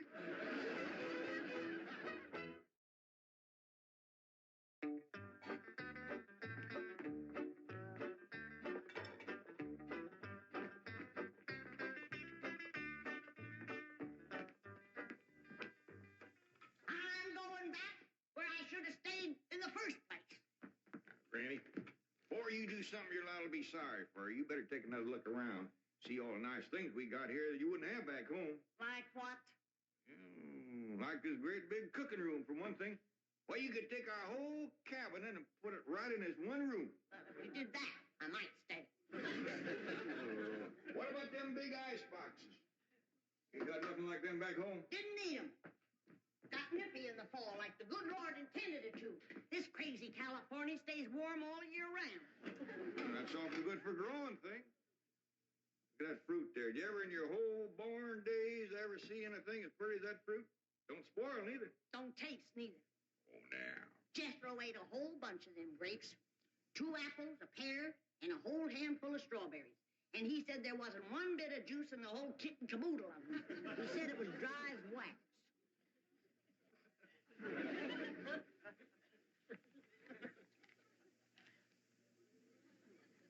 Here's a mite dry and gummy.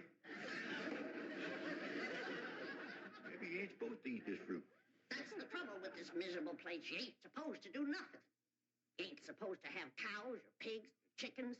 You ain't supposed to fire up the still and make a little moonshine whiskey. Answer me. What can you do in this Beverly Hills? Well, you can do lots of things, Granny. Things you couldn't do back home. Name one. Well, you can call up your friends on the telephone. No, you can't. Why not? Because we ain't got no friends, that's why not. There ain't been one neighbor come a-calling on us since we moved in here. Oh, so that's what's ailing you. Nobody's been coming to call. Well, now you got to remember what Pearl said. This here is Beverly Hills, where the movie stars live. What's that got to do with it? What's that got to do with being friendly? Nothing. I just thought it might sidetrack you. Well, it didn't. Movie stars are people just like us, ain't they? Yes, it's prettier. Wouldn't it be worth waiting for if one of these days they come a knock on the door and we go to answer it, we open up the door and standing there would be Mary Pickford. Mary Pickford? Yeah, with the golden curls hanging down her back and her pretty little rosebud mouth saying friendly things like, howdy there, I'm Mary Pickford. Oh, you'd say to that? I'd say, who's Mary Pickford? That's right. Granny, she's America's sweetheart. You know that movie house where Pearl plays piano on Saturday nights? I heard of it. Well, she says little old Mary is everybody's favorite. Well, tell me this. If Mary Pickford moved in that little cabin down the creek from us back home, what would we do? Oh, we'd have gone calling and brought her over a mess of pone and skinned possum. Yeah. And has Mary Pickford brought us a mess of pone and skinned possum? No, she ain't. You gotta remember, Granny, she probably spent 4 or 5 hours a day just fooling with and combing that beautiful curl that hangs clear down Uncle to... Jan! Hello, Jethro. What'd you get this time? I got arrested. Yeah. Policeman, he took my gun away. He said they don't allow hunting in Beverly Hills. That doesn't. Then he pointed to old Duke here. He said that dog had his rabies shot. And I said, no, sir, that dog ain't had nothing shot. I'm careful with a gun. What'd he say? He said, oh, wise guy, huh? So he put Duke and me in his police car. But we jumped out and run. Oh, his ma and Jethro ain't here yet. No, and they ain't a-coming. Now, if you want to see your ma and your sis, you pack up that truck, and you and me will skedaddle back home where folks is friendly. Now, Granny. Oh, God, if she ain't the muliest little woman. Granny, now, just a minute. Now, Granny, will you just let me say one thing? Well, you be quick, because I got a long trip ahead of me. Granny, I know it ain't been easy for you out here. New things is always vexing, especially at your age. But I'm bound and determined to keep this family together. And if you go back to the hills, we's all going with you. I'm asking you, please, to stay. Not for my sake, but for Elly May. Granny, what this place has done for her is a plain miracle. Why, that wild Injun has become a grand lady. I wish you could have seen her go out that door looking like a queen in a picture book. I tell you, I just wanted to sit down and bawl, the way you done when I married her ma. Now, she's just... She's out there now. Not just wait, Granny. Wait till you see. In here, Elly May. Huh? You sure was right. Oh, Granny, you don't have to wear boys' clothes to have fun with boys. May, you promised me you wouldn't wrestle. I ain't been wrestling. And what have you been doing in your ball gown? Doing what I'm supposed to do, playing ball. Oh, I made 2 touchdowns and kicked 3 field goals.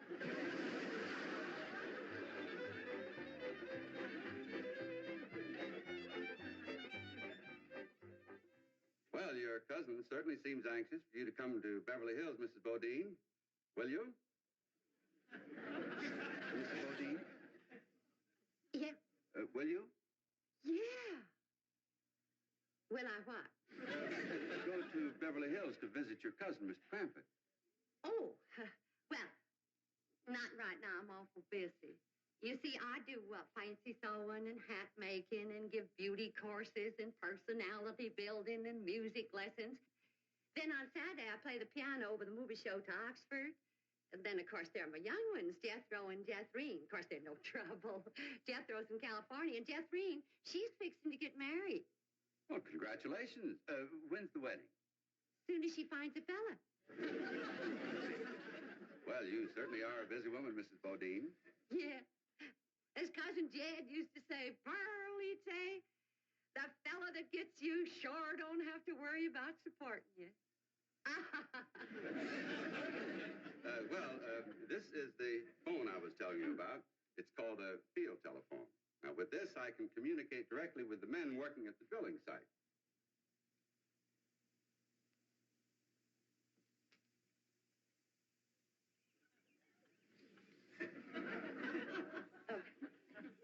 Any young men down there? Oh, yes. Any unmarried young men? I'm sure there are.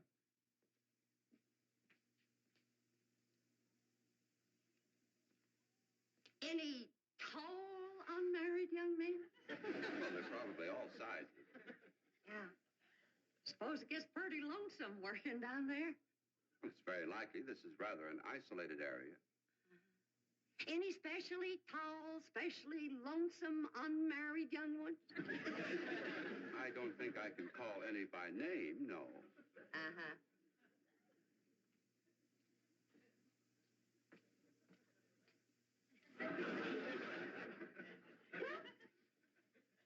I was just wondering.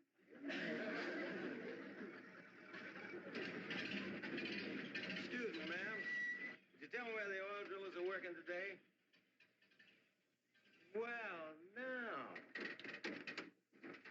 What have we here? Rebecca of Sunnybrook Farm. And pretty, too. You know what, honey? I got something here just for you. A genuine French garter imported all the way from Paris, France. They usually sell for 50 cents, but, honey, you can have it for a quarter. Listen, honey, I'm going to be around a couple of days. You busy Saturday night? Well, you are now. And there's a dance over in Hooterville. Ooh-wee! I bet you're an armful of mama. I mean it, honey. I like big girls. You just do things to me. You carry me away. All right. Hey, what's going on here?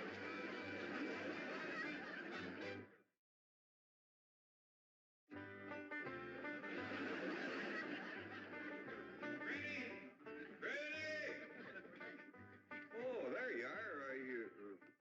What are you doing? I'm figuring. And I figure best when I'm fishing. Ain't no fish in there. I ain't fishing for fish. I'm fishing for figuring. Yeah, what kind of figuring you fishing for? I'm fishing to figure how I can get home. Now, Granny, I've been doing some figuring, too. You know, I think I got it figured out how come the neighbors ain't come to visit us. I'm listening. Well, I got it figured. Out here in Beverly Hills, instead of them coming to see us, we go to see them. How come? Oh, I don't know how come. That's just the way I got it figured. Mighty convenient figuring. Granny, it wouldn't do no harm and give it a try. A lot of things is different out here. Well, I'll fish on it for a spell. Take possum. Feed like a whale. Who said here. Well, that's the prettiest I ever seen. I gotcha, you rascal. I'm gonna throw you right in the frying pan. This thing ain't nothing but skin. That's your Beverly Hills for you. All flashy and show on the outside and nothing on the inside where it counts. A fish and people is two different things. We're going to calling on our neighbors, and then we'll do our judging.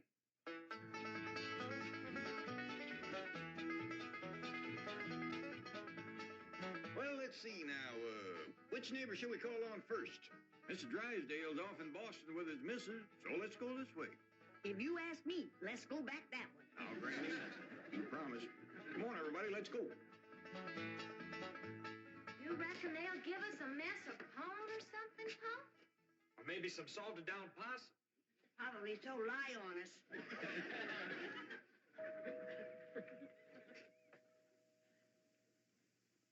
I'm not expecting anyone, Agnes. Oh, it's probably just some children playing trick-or-treat, man. Hi, ma'am. We's the Clampetts. You got something for us? Jethro. Aren't you rather big for this? Yes, ma'am, we are. In fact, I don't see how anybody gets through that little door. Just a minute. Come in. Come in and set a spell as you folks stay up in the hill. Well, thank you. We got a lot of calls to make. This here is Granny. Howdy. Hello? I'm my daughter, Elly. Oh. My nephew, Jethro. Oh. And I'm Jed. Hello, Jed.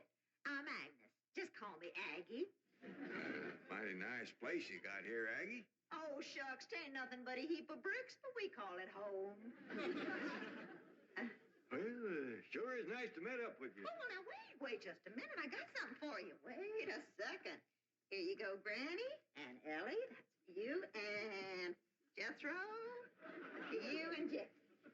Here.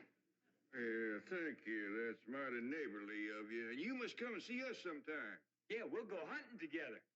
Hey, Aggie, you like to play football? Love it. Well, there's a whole bunch of fellas that plays in the pasture down the way a piece. And they'd like it just fine if I could bring some more girls along. Now, don't forget. Please, can we go out now? Not yet, children. Not till it gets dark.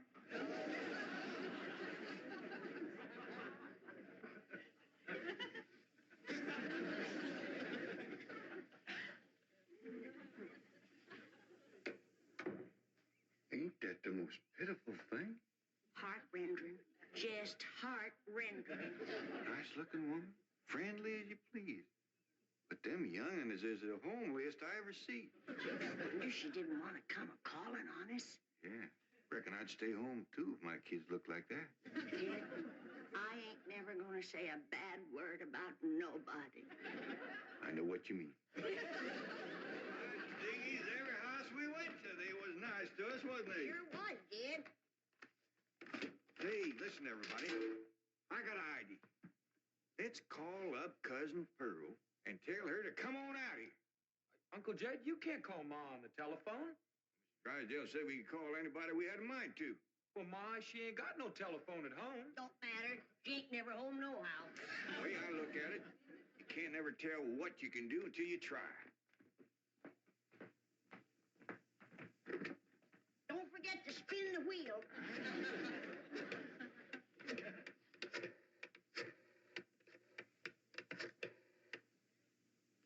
Howdy, ma'am. I want to talk to Pearl Bodine back in Oxford. That's right, operator. J.D. Clampett in Beverly Hills. Jed's sure gonna be surprised to hear me talking at him on this thing. Oh, they're ready to make the connection.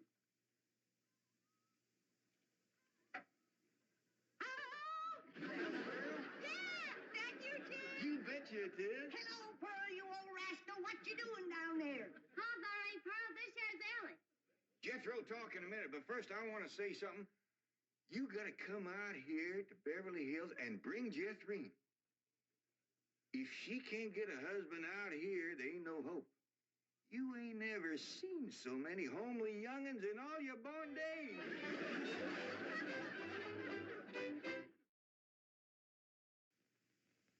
Yes, Pearl, folks was real nice to us. They give us some candy, some talcum gum, and some fancy store-bought cookies. And some Winston cigarettes. And some Winston cigarettes. Winston cigarettes? Oh, why, certainly. I tell you, Pearl, Winston is good smoking. Sure wish you could taste it. I am tasting it, Granny. The dickens you say?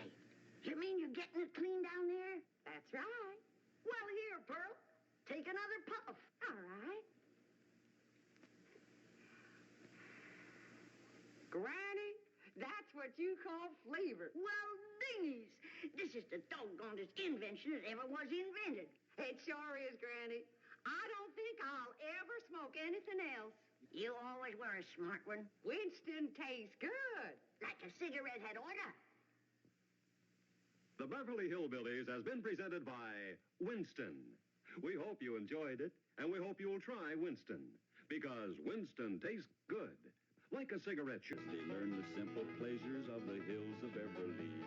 That includes the products of your sponsor of the week, the cereals of Kellogg's, Kellogg's of Battle Creek. K-E-double-L-O double good Kellogg's, best to you.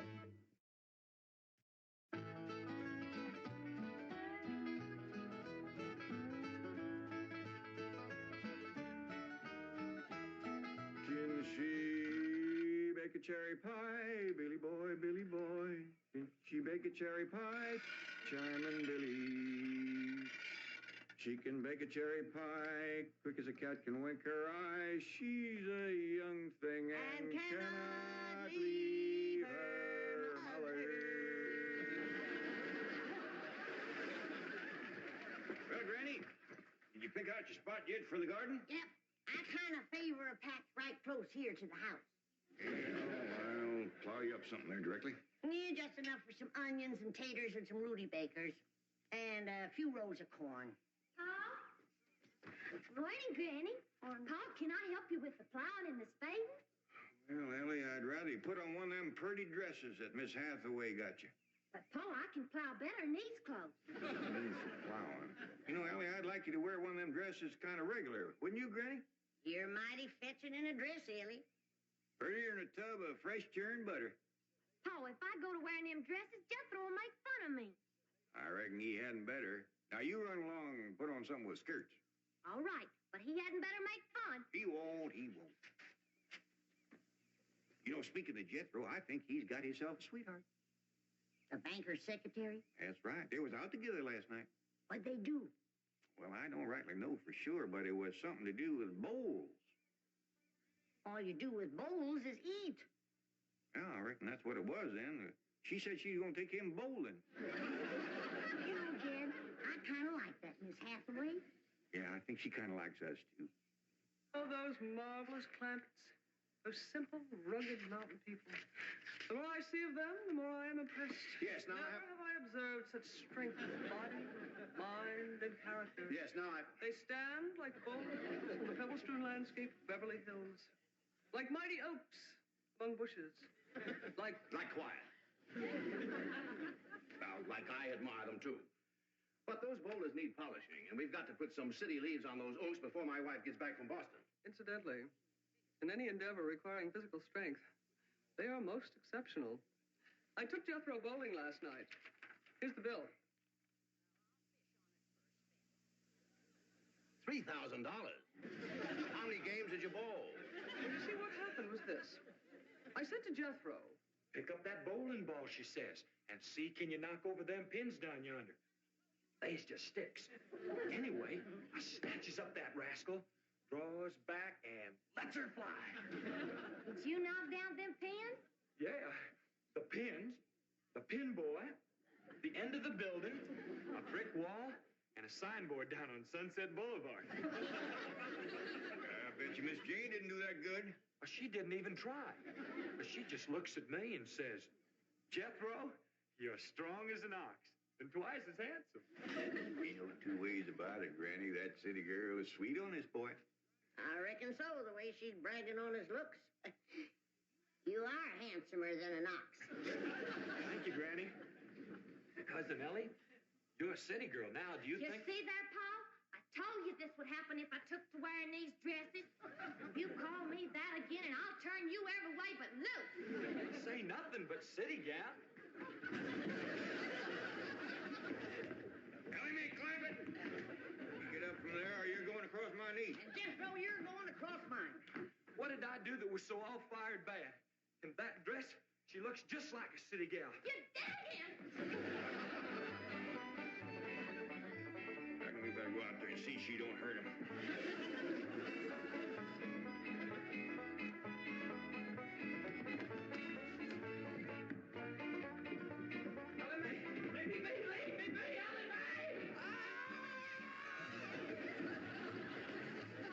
Jethro, now that we living in the city, you got to learn to use the steps.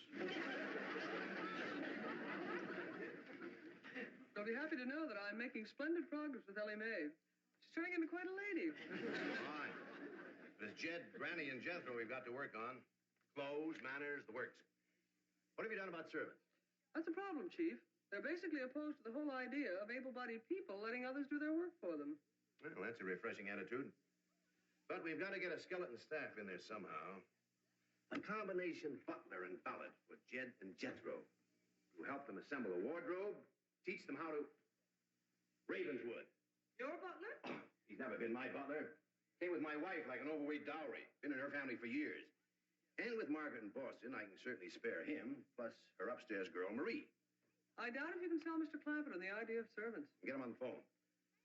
I'll make him think he's doing me a favor by taking him off my hands for a while. Right, Chief? She had not have thrown me down on my head like that. What if I'd have been carrying a frog in my hat? You ain't supposed to be wearing your hat in the house. Well, Granny, where's a fella going to carry a frog? They jump out of your pockets. Hello? Oh, howdy there, Mr. Drysdale. Glad to have you back from Boston. Your missus come with you? Oh, well, that's too bad.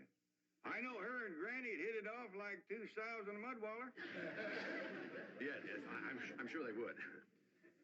No recipes? No, my wife doesn't do much cooking. No, I doubt if she ever made grits and hog jolls.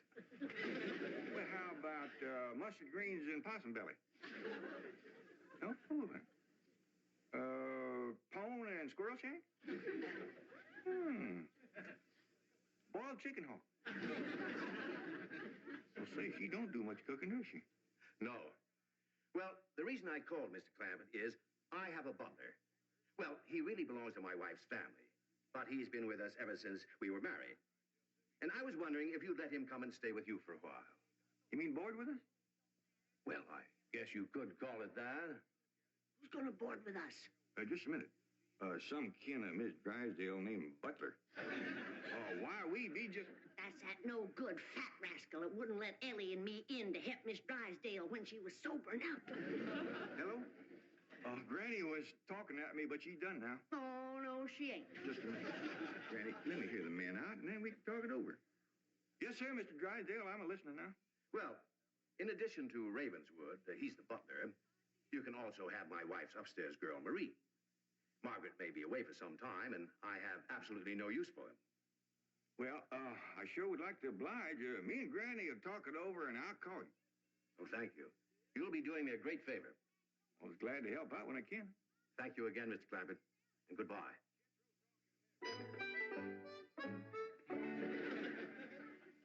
Is somebody coming to live with us, Uncle Jed? Maybe, Jethro, maybe. Why don't you, go out and make up with your cousin Ellie? Okay, Uncle Jed. All right, Jed, let's have it. We gonna board that butler fella? Well, Mr. Drysdale will take it mighty kindly if we did. He says he ain't got no use for him. I don't like him myself. Granny, you only met him once? Once was enough. I asked him real nice. I said, are you doing for Miss Drysdale that she's feeling poorly? Are you doing the washing and the scrubbing and the cleaning for her? And he looks right down his nose at me and says, Madam, I am a butler. I reckon he is proud of his name. Kind of fancy. Ravenswood butler. I don't care if it's Stonewall Jackson. And I think Mr. Drysdale has a lot of gall to ask us to take his wife's kinfolks off his hands. Well, now, I'm mighty beholden to him. You know he's keeping my $25 million in his bank, and he ain't charging me 1 penny to do it. That's his business. You didn't ask him to do it. Well, now, Granny, if it was just Mr. Butler, I might agree with you, but there's a sad side to the story, too. What's that? Well, you've heard of Mr. Drysdale speak of his stepson. That's his wife's boy by her first marriage. The one they call Sonny? Well, it seems she's got a girl, too. And there must be something wrong with her. What? Well, I don't know, but they keep her upstairs. No. Yeah. He spoke of her as my wife's upstairs girl. The poor thing. Her name's Marie, and he'd like us to take her and Mr. Butler. Doggone it, kid. We got enough to do to take care of this big place without... He didn't say what was ailing her, huh? Well, no, but if you ask me, they ain't eating right over there. No. You know what Mr. Drysdale told me? What? His wife ain't never cooked grits and hog jaws. Ah, go on. That's a fact. Nor mustard greens and possum belly. Nor pone and squirrel shank. Nor even boiled chicken hawk. Land of mercy. You can't hardly blame Mr. Butler for getting a mite cranky. Man don't eat right, he gets that way. Well, dear, I reckon it won't do no harm to take him in for a spell. Granny, for such a little woman, you got an awful big heart. Well, I feel sorry for the poor girl. But the first time that fancy pants Mr. Butler looks down his nose at me, I'm gonna chuck him in the cement pond.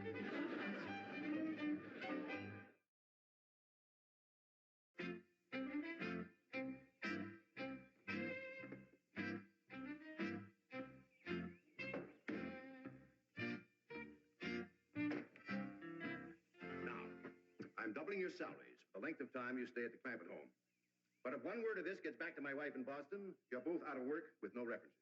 Actually, you will find the Clampetts to be basically fine people. All they need is a little polish. Polish. They need sandblasting. However, I think Miss Hathaway's plan may overcome their initial resentment of wearing city clothes. Yes, I think I have devised rather a clever strategy. To put it briefly and succinctly, my strategy is as follows. I shall propose to the Clampetts that they sit for a family portrait. As you know, my hobby is painting. Now, I shall suggest to the Clampetts that their attire match their background, which is, of course, their beautiful mansion. They will no doubt see the logic of my didactic approach, accede to my wishes, don suitable raiment, and, once they have seen themselves thus attired, take... We're in. Let's go. We forgot to dust the stair rail. I'll do it, Granny.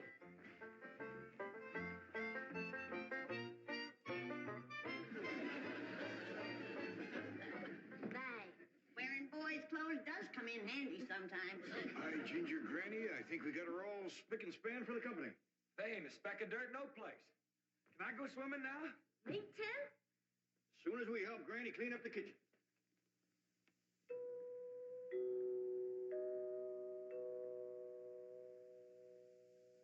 There goes that music again. Sure is pretty. You ever find out where that comes from? Know 'em, Granny.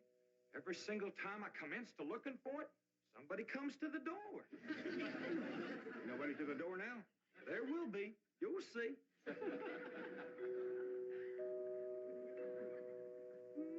Doggies, that's nice.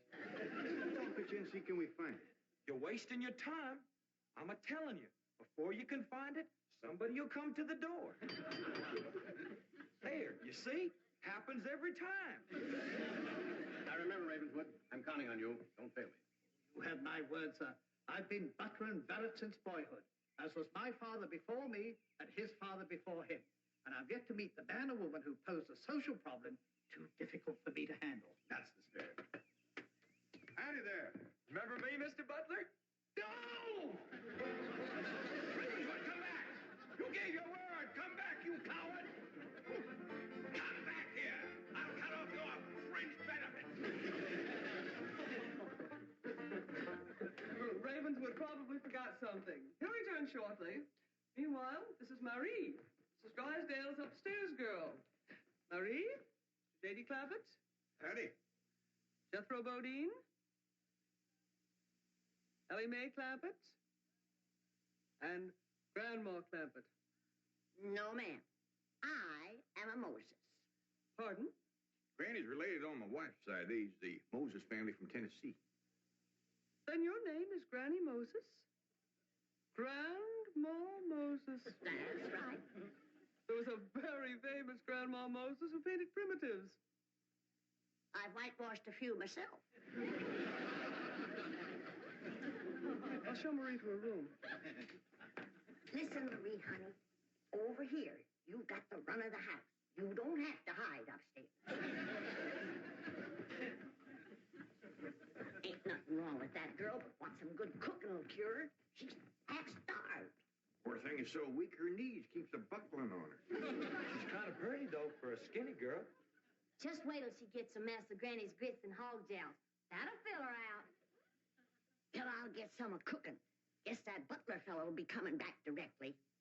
Oh, and Granny, we have some of that salted down possum belly that Ma sent us? Well, I reckon it is kind of a company meal. Granny, open up a jar of them pickled crow gizzards. Now, Jed, we don't want to spoil these folks. They might get to thinking we eat like that every day. Elly May, will you do something nice for me? Sure, Paul. Will you go get into that pretty dress again? Oh, Paul, Jethro will make fun of me. No, I won't, Elly May. Cross my heart. Why, That's my darling. Thank you. And then you be real nice to Marie. She's had a bad life. I'll be nice to her. She's pretty. Let's all be nice. yeah, far. I wanted to go swimming. Now I gotta go put on an old dress. Cousin Elly, you look awful pretty in a dress. Honest you do. Do I look pretty in that there city girl? You look prettier than that there city girl. That did it. Come on and fight. Elly, There's nothing to be afraid of, Ravenwood. The fact that they're big and strong doesn't mean they're violent. Elephants can be gentle.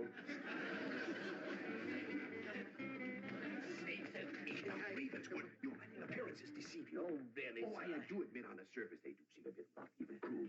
But I assure you underneath they are placid, kindly, and gentle. See?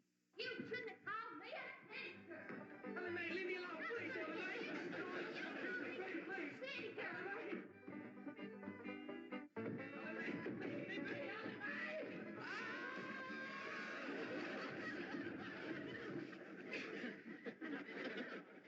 Mr. Butler, don't never say anything nice to that girl. She'll kill you.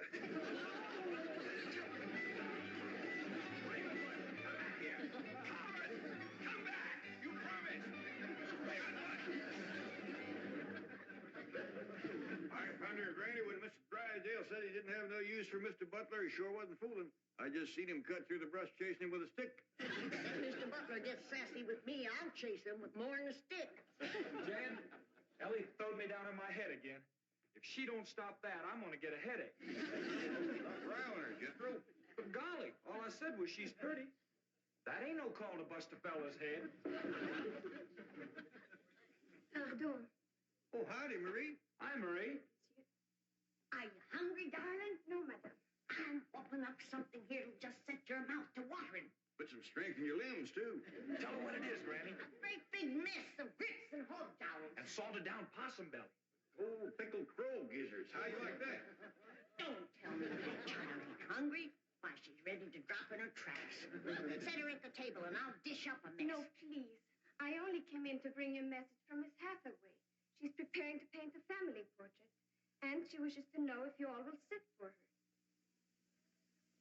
May I tell her that you will sit for her? Well, yeah, I reckon we'll do that. Merci.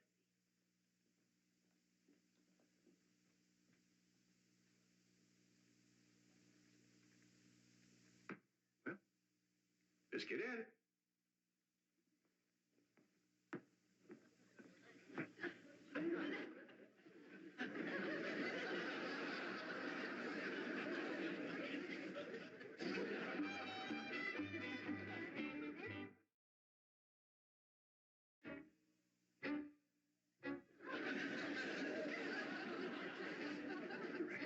like to talk while we're sitting? Yeah, I reckon. I found out something about Marie. What? She's scared of Mr. Butler. How'd you know? I asked her to go swimming with me. She says he wouldn't allow it. What business is it of his? That's what I said. And she says he's a butler. I'm just an upstairs girl. I got to do whatever he said. We'll see about this. Ah, Dingies. Let's get Mr. Drysdale, find him, and give him a whooping. I'll catch him, Granny. Ellie, you go put a dress on like you promised. Uncle Jed, I'm going swimming. If I see him, I'll fetch him in. Don't go jumping in with your clothes on again. Oh, I won't, Uncle Jed. Miss Hathaway, she gave me a present last night. She says it's something special for to go swimming in. What'd she give you? Oh, pair of trunks. You go swimming in the cement pond. Boy, it's too big to go swimming in a trunk. Ed? In a pair of them. I got a feeling that Mr. Butler feller is going to be trouble. Yeah, we can handle him. Well, I still say that I think Mr. Drysdale has a lot of nerve to ask us to board his wife's relations. Maybe he just fed up. Man can get awful tired of having his wife's kin underfoot all the time.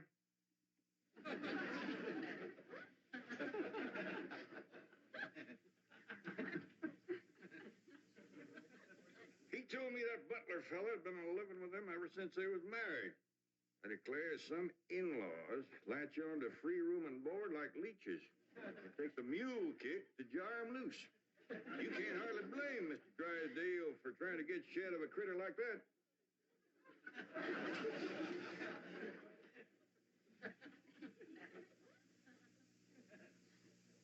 Is that the way you feel?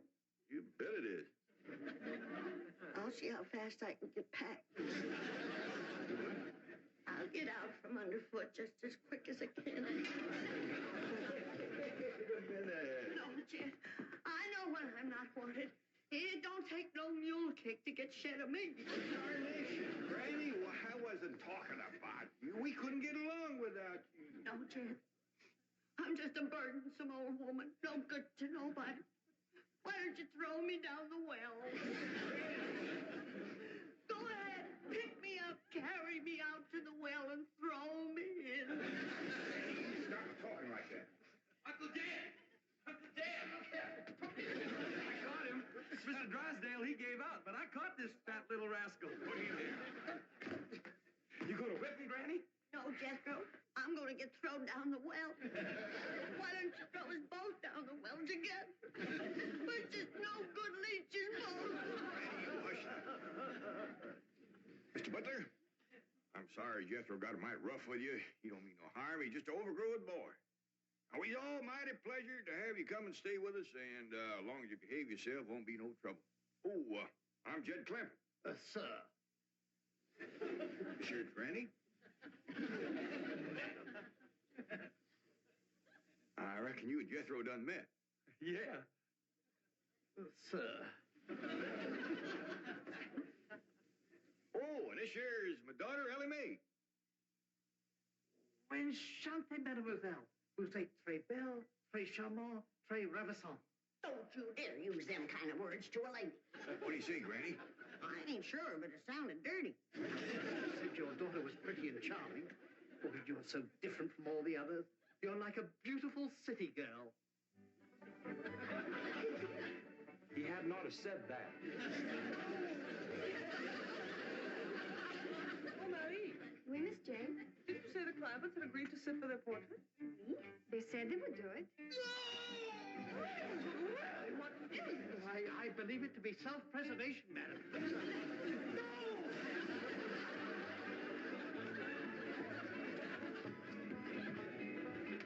Don't take to the stairs. She'll catch you sure. I say now, let me go now, really. No! Sounds like Ellie got him. I'm afraid so. Will somebody please tell me what is transpiring? Uncle Jed. Ellie throwed him all right, but I caught him before he hit the floor. So here you are. Well, now, everything seems to be fine. You see, Ravenswood, didn't I tell you the Clampetts were kindly, gentle people? Yes, sir. Thank you, sir.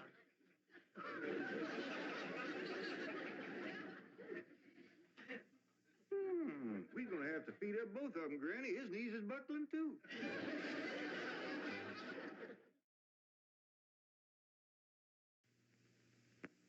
I shall call it Invictus. Ma'am? Invictus, you know. Or perhaps you don't. Thank whatever gods may be for your unconquerable soul. Henley. Yeah. Jethro, look more thoughtful. That's really a little more than I... Elly May's got Kellogg's cornflakes. Well, so she has, but she's not putting on a face like that. Well, no. She's got Kellogg's cornflakes. I ain't. You don't have to look quite so sad. You may have some cornflakes as soon as I'm through with the sketch. Unless they're all gone. Do you remember if there's another box? Great! Hold it! K-E-double-L-O double good Kellogg's best to you. The Beverly Hillbillies has been presented by Kellogg's Corn Flakes.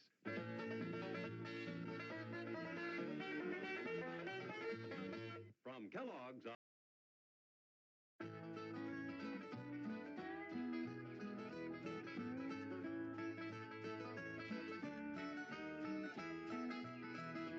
Hey, everybody, look what I got.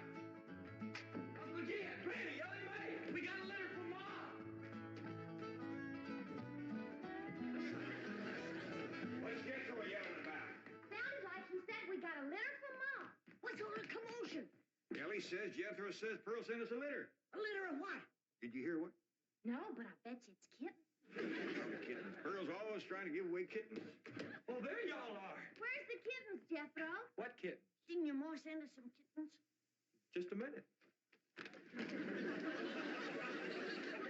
Nope, just a letter. Jethro, how could you think that kittens would... Well, come on, sit down. Let's hear what Pearl's got to say.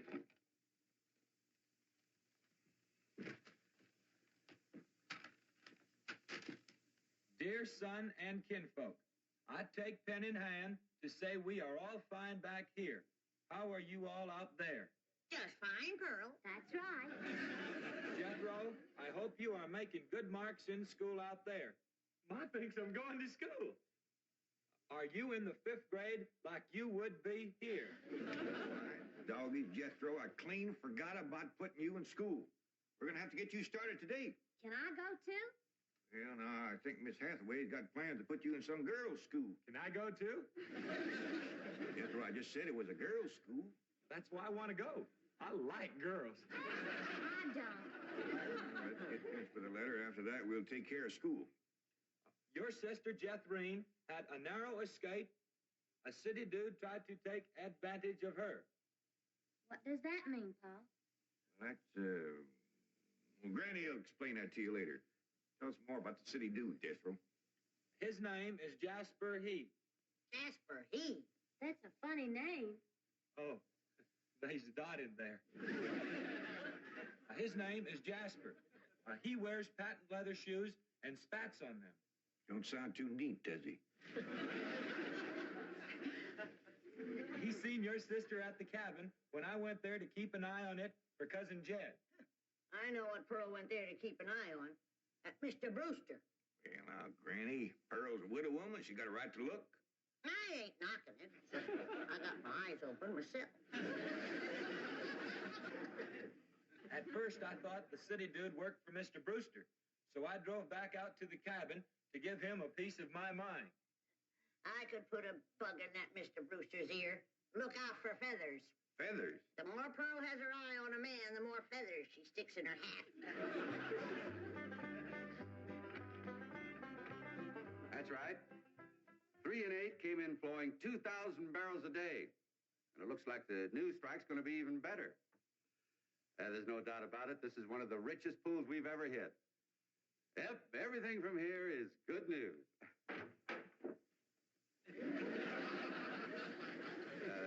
Well, not everything. I'll call you back. Mrs. Bodine, this is a pleasant surprise. Well, thank you. Although you might not think it's so pleasant when you hear what I have to say. Oh? One of them oil fellas working for you has made advances to my daughter. Made advances? Well, what would you call being picked up and carried off by brute force? Well, I'd call that making advances. What's his name? Jasper Depew. Jasper Depew. I ain't seen him myself, but from what Jeff Green tells me, he's a pretty slick article.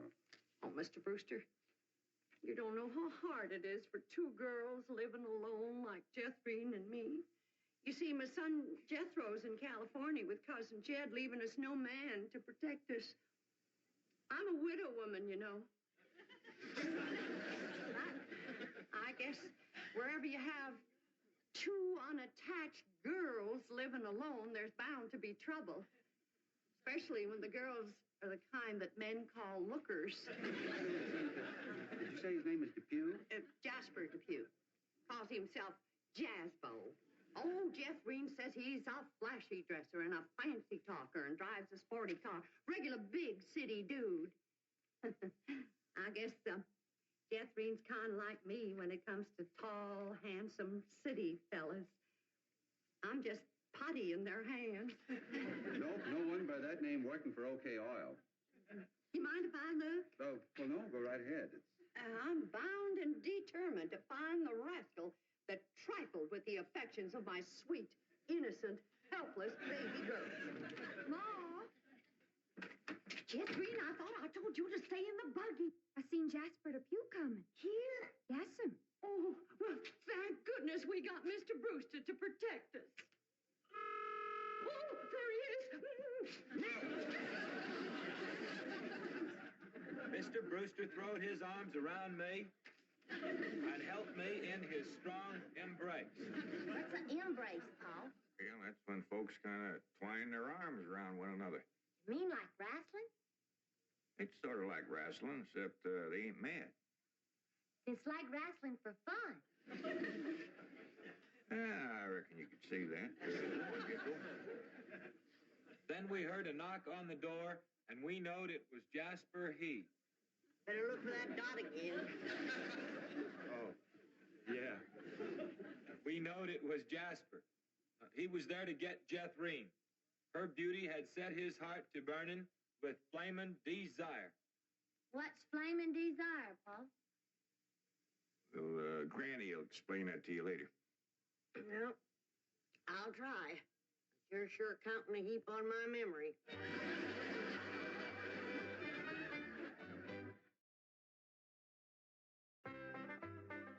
Read on with your Moore's letter there, Jethro. Yeah, it's getting good.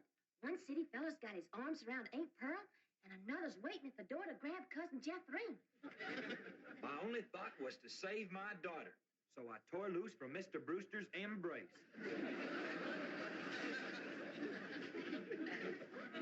I saw Jethro heading for the door, so I quick throwed myself betwixt my child and danger.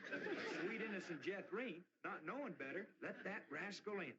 He went right to sweet-talking in a voice smoother than fresh churned butter. Hello again, you great, big, beautiful lump of sugar. I brought you something all the way from Eureka Springs. Genuine orchids growed in a hothouse. And this lovely young girl must be your sister. I'm her ma. No. Yeah. Well, for Jethrine's beautiful mother, a little gift of genuine French imported perfume all the way from Paris, France. Oh, well, you had an order. Oh, my goodness. Genuine Paris, France perfume. Look at that French writing on there. That says, "Ah, d'amour." That means, oh, love. Ain't he a sport, Ma? And for Jethrine's handsome father, a genuine cigarette case. Silver. Thank you, but I am not Jethrine's father. No, Mr. Brewster ain't my husband. He's just a friend. Well, any friend of Jethrine's beautiful mother is a friend of mine. This from old Mexico and hammered out of solid silver by the Aztec Indians hundreds of years ago. That brings up an interesting question. Why would the Aztecs make cigarette cases when they had no cigarettes? That is an interesting question. I'll have to ask some of my Aztec friends about that. Hey, Dom. Remember, ain't she sweet? Well, I've read... Hey, what happened to your orchids? Nothing. I ate them already. You mean you ate all them expensive orchids? kid. Mo, you should have spoke for one. It wasn't very filling. She's sweet. From her head down to her feet, and that's a long way. But I ask you very confidentially, ain't that baby sweet? Ain't she large? But she gives me such a charge. I ask you very confidentially, ain't that baby large? She stretches out in all directions. I'm here to shout, Lordy, that's perfection. Are you with me? Ain't she keen? Well, that's the most I've ever seen. And I'm here to tell you I'm her ding-dong daddy, and she's my queen. And she is king size, my Jethrine. Lots of mama, my Jethrine. She carries me away.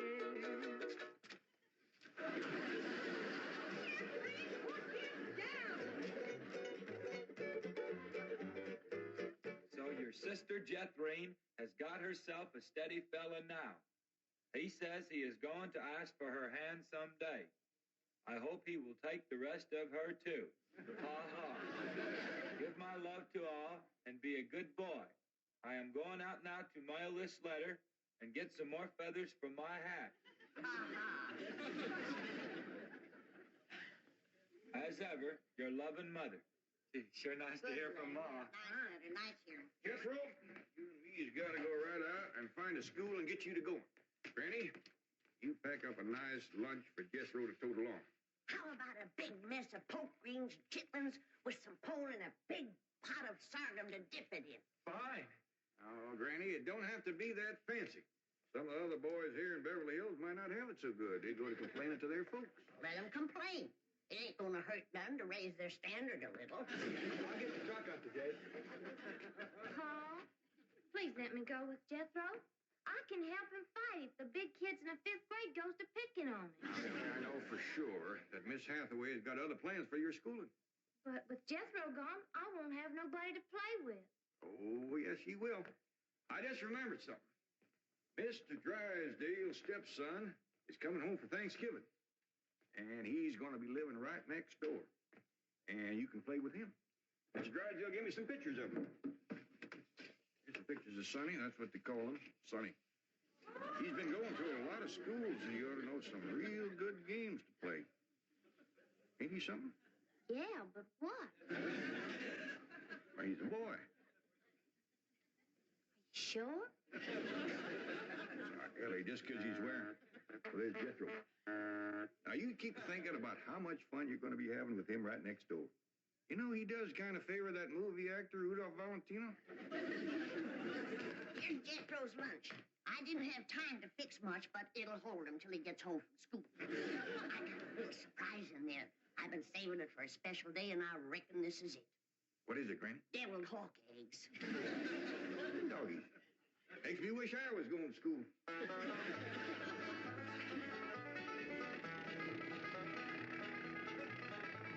School, all right.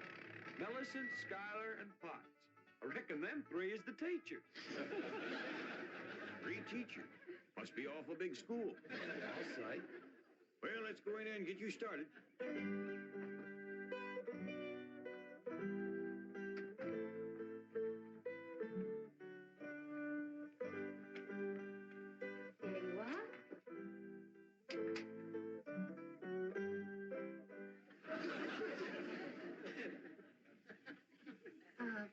May I help you?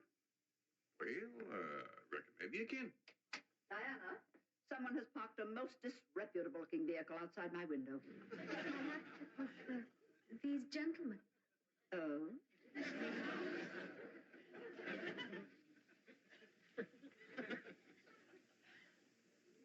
Yes? What is it you wish? Well, I'd like to get my nephew started into school. Here? Yeah, here's all right if you got room for a desk and his lunch basket. My dear man, this is a most exclusive private school. The tuition is quite expensive. Well beyond your means, I'm sure.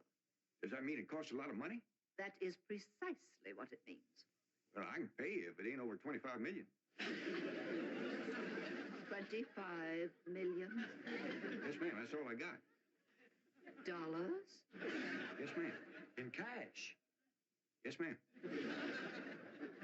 This is obviously a practical joke perpetrated by one of my envious competitors. What is your name?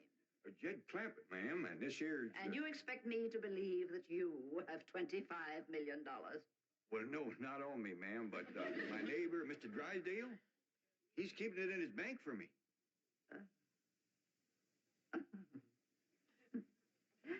Get me Melbourne Drysdale at the Commerce Bank. You see, it just so happens that Mr. Drysdale holds the mortgage on this school, so we are very well acquainted. Hello? I'd like to speak to you. Now, if you wish to admit that this is a hoax and be on your way, we will forget the entire incident. Otherwise, you may be liable to some sort of action for invasion of private property and impersonating a millionaire. Mr. Drysdale is coming on the line now. Thank you. This is your last chance, Mr. Clampett. My next call will be to the police. Very well. Mr. Drysdale, Millicent Schuyler Potts here. Come in, come in, come in, come in. Right in. Diana, tea for these gentlemen. Crumpet? Oh, no, ma'am. Clampett. Tea, Diana. Use the spode, he said. Well, sit down, sit down, sit down, sit down. Just the two of us. Elly May and Granny didn't come. Well, do make yourselves comfortable. Mr. Drysdale's exact words to me were, well, never mind his exact words. Apparently he values your friendship greatly, and Mr. Drysdale is a very important mortgage. Now then, shall we talk about your youngster who's entering our 5th grade? What is his name? Jethro Bodine. Bodine? Jethro. No, ma'am. Jethro Bodine. You always put the last name first. Now, male, of course. Yes, ma'am. Just got a letter this morning. Date of birth? December the 4th. Year? No, ma'am. Back home. We only been here a few weeks. Perhaps you should answer the questions for our vital statistics. Now, we need to know the complete birth date, which in turn gives us the exact age. Now, we have December 4th, and judging from the fact that your nephew is entering the 5th grade, I would surmise that the year is 51 or 52. Am I correct? Oh, Jethro ain't near that old. And in the 5th grade? Why, that's wonderful. Well, perhaps we have a budding genius on our hands. Archie! How poor. Oh, Diana, I'd like you to bring me one of our boys' uniforms to show these gentlemen. A 5th grade size. No, on second thought, you'd better make it 3rd grade. He's younger than average. We require that all of our students wear identical uniforms. It makes for less friction that way. Otherwise, the boys of millionaires are apt to be taunted by the really rich. I bet you Jethro will look right good in a uniform. He can't wait to be a soldier. Yes, many a young lad is like that. However, our uniforms do not reflect any militaristic design. No, rather, we strive for something gay, attractive, and smart. Oh, there you are. Charming, isn't it? Now, you take this home and have Jethro wear it when he comes to school in the morning.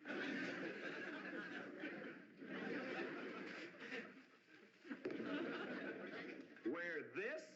I'm afraid Granny will have to make considerable changes in this before it'll fit Jethro. So tiny? Ma'am.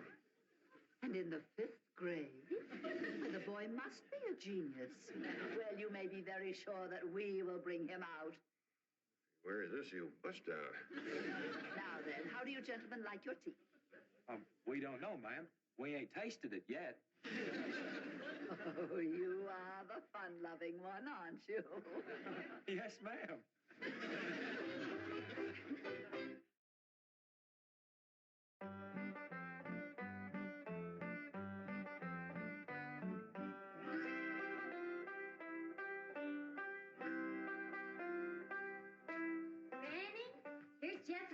Clothes. You want me to help let them out? Oh, well, thank you, Elly, but let's see what has to be done. Maybe they fit them already. That's supposed to be a hat? I reckon so. What's that? Well, Jethro said it stands for POTS. Pots? That's the school he's going to. Pot school. Hell, he'll be learning a good trade. If there's something folks always needs, it's pots. Jethro can make you some dandy new ones once he catches on to it. Who in the Sam Hill is supposed to wear that? Well, Jethro, I reckon. Jethro couldn't have wore that at 3. Paul said it'd take some letting out. Letting out? There ain't enough seams in the whole world to let that out. How's it going, Granny? Are you getting my uniform already? Jethro Bodine? No, Granny. Over to school, it's Bodine Jethro. Elly May, leave the room. You got no shame running around here in your underpants? Hey, these ain't underpants. They swimming trunks. You wrap that towel around you before I cut a switch. But Granny, Miss Hathaway says... I don't care who says what. I'll be glad when your ma gets out here to take you in hand and to make you some school clothes. These things ain't never gonna fit. But Granny, I gotta have these in the morning. It's a rule. All us kids over there's gotta wear these. And that coat, too. Yeah. I sure wish your ma was here with her sewing machine. Pearl's a whiz at making clothes. Now that you're going to be keeping company with Jazz Bo Depew, you're going to need some nice clothes. I like the little feller, Ma. I'm glad, Jeffrey. But you gotta stop picking him up all the time. He ain't heavy. That ain't the point. It don't look fitting for a girl to run around carrying a fella. All right. I won't pick him up anymore. Till we get married. Why would you pick him up then? To carry him over the threshold. You ain't supposed to carry him. He's supposed to carry... No, that's ridiculous. I declare, I don't know how I'm going to keep you in clothes the way you're shooting up. I start a new outfit, and by the time I get it stitched together, you've outgrown it. My new shoes is already too tight for my feet. Oh, them feet. If they get any bigger, you're going to have to go outside to turn around. My feet ain't as big as Jethro's. Well, of course not. He's the boy. Just think, your brother Jethro's going to school in Beverly Hills, California. Yeah. I'm homesick for to see him, Ma. Me too, Jethro. I'll bet your rich Uncle Jed has Jethro duded up like one of them actors in movie pictures.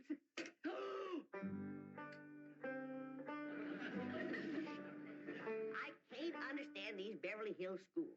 Wearing that uniform ain't gonna make you no smarter.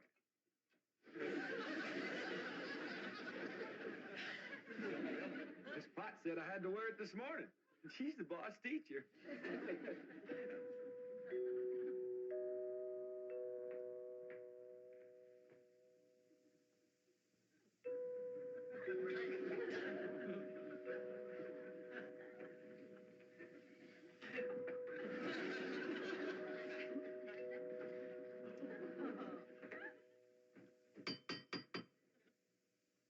Dang, if Jethro ain't right. Every time that music plays, somebody comes to the door. Good morning. Good morning. Surprise. Surprise. Good morning, Miss Potts. I decided to come by and drive our diminutive genius to school myself. What? Your nephew, Jethro. Oh, yes, ma'am. Jethro!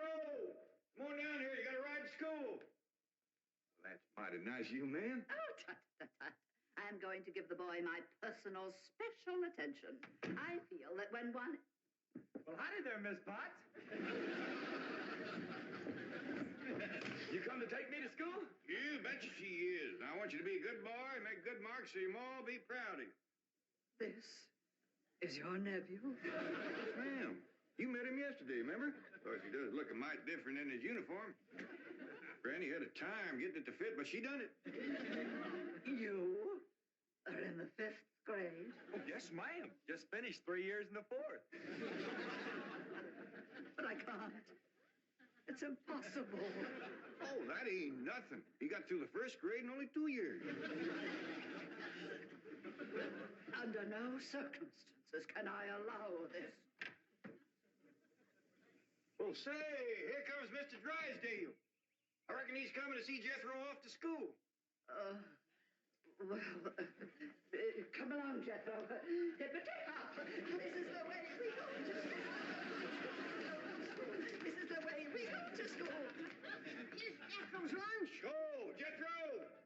your lunch.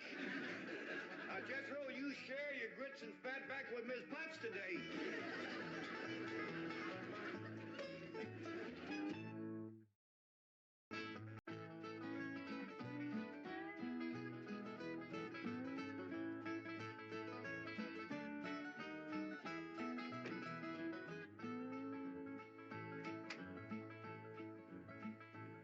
Want to come for a swim in the cement pond, Granny? Not me, child. If the Lord had wanted me to swim around in water, he'd have given me fins. No, you sure are gussed up. Where you going? I'm going shopping for our Thanksgiving victuals. I hear your beau's coming to eat with us. I ain't got no beau. Your pa says so. Mr. Drysdale's stepson. You know, the one they call Sonny. Shucks, I ain't never even seen him. Well, your pa tells it. He's coming to court you and spark you. What does that mean? You don't know what courting and sparking is? No. No, I guess you wouldn't at that. Well, when I get back, you and me better have a little talk. Have you ever been courted and sparked, Granny? Honey? When I was a girl back in Tennessee, I set so many boys' hearts on fire that they took to calling that neck of the woods the Smoky Mountain. Well, see you later.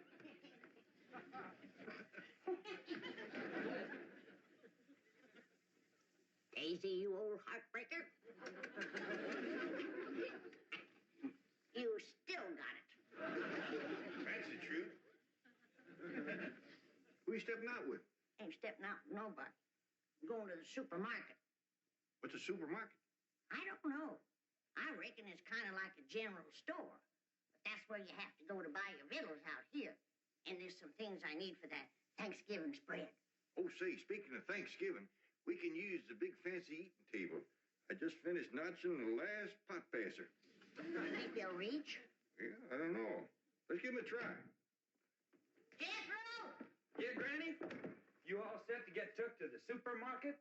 No, not yet. Fetch me a pot to the fancy eating room. Yes, sir.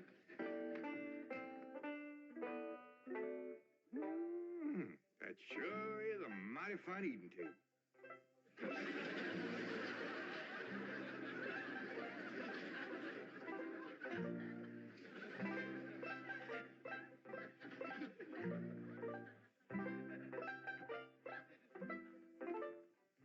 Jethro's fetching a pot. Granny, you gotta admit, folks built this table sure knowed what they was doing. It is built solid. It is that. You could set a half dozen turkey gobblers on there and never sag it a bit. This here is a dandy idea, especially if you got young ones at the table. The plates won't slip off on the floor. Yeah, I've sure scrubbed up a mess of pone and sorghum. Bet nobody ever scrubbed up none from this floor. There's been plenty spilled on the table, though. Sorghum? Something sticky. I can't get that green tablecloth off there. Save me. It's stuck on it. I can't imagine anybody to lay a clean tablecloth on a sticky table. Well, Granny, I reckon all women ain't as spick and span as you are when it comes to keeping house. Here you are, Granny. Set it in the middle of the table so we'll see if these pot passers reach.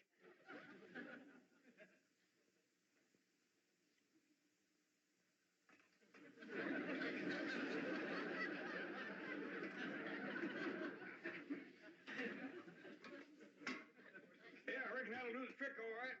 Ted, maybe you better whittle some sharp points on a few of them, and we can spear the meat and pass it. Good idea, Granny. I'll do that. How do you reckon the folks that lived here before us passed things? Well, they probably had a big family and passed from hand to hand. That reminds me, we're having 5 for our Thanksgiving meal. Yeah, you already told me. Company coming? Extra special company. Elly's beau. Has Elly got a beau? She sure has. Mr. Drysdale's stepboy, Sonny. Him and Elly ain't never seen each other yet. Sonny and his ma just come in from Boston. But Mr. Drysdale says his boy will be just happy to come a-courting Elly. I won't. I have never submitted to a blind date before, and I refuse to do it now. Sonny, dear, do it justice once for your daddy. He's not my daddy. He's your husband. All right, then. Do it for stepdaddy. It seems to mean a great deal to him. Mother, I'm the most popular man on the campuses of 3 universities. Vassar, Wellesley, and Smith.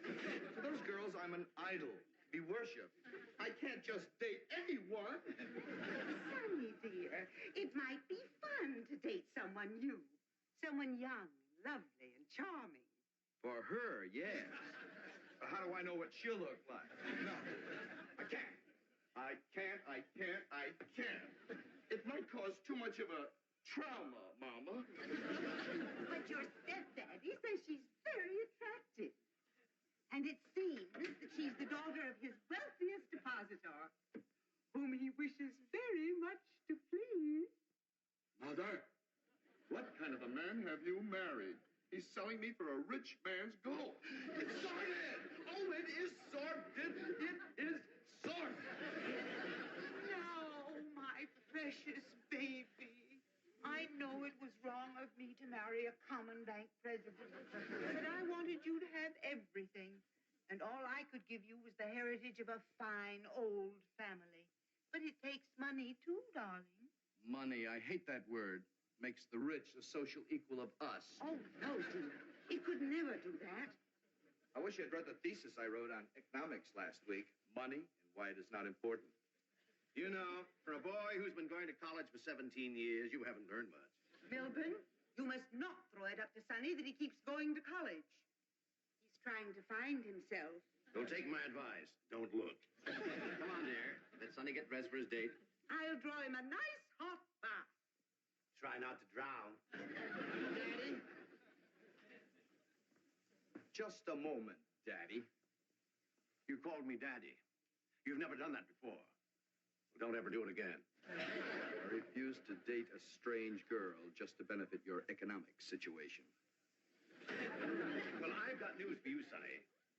My economic situation and your economic situation have a very definite relationship.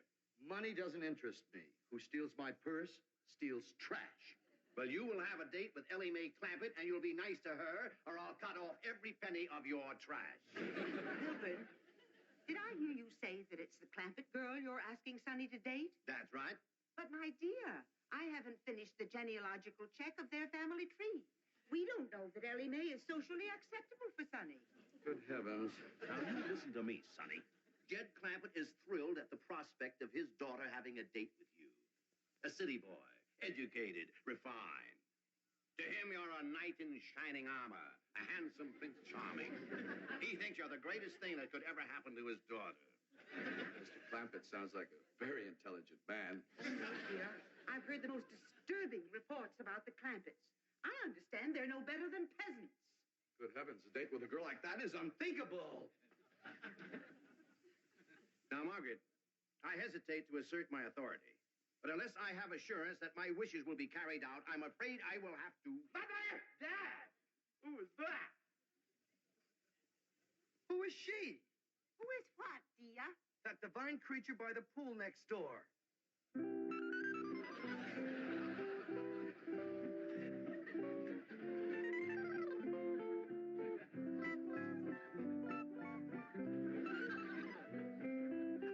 That's the Clampett girl, Elly May. Oh, Dad, you're sensational. Of course I'll date her. Good boy. But, Sonny, she's not a blue blood. The color may not be right, Mother, but I sure dig that crazy container. Wow.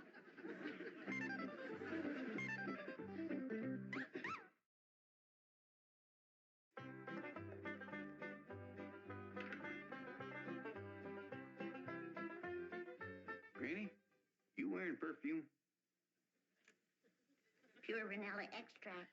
You rascal. You're going to have that storekeeper's head just a spinning. That's the idea. Just because I got plenty of money don't mean I have to spend it all.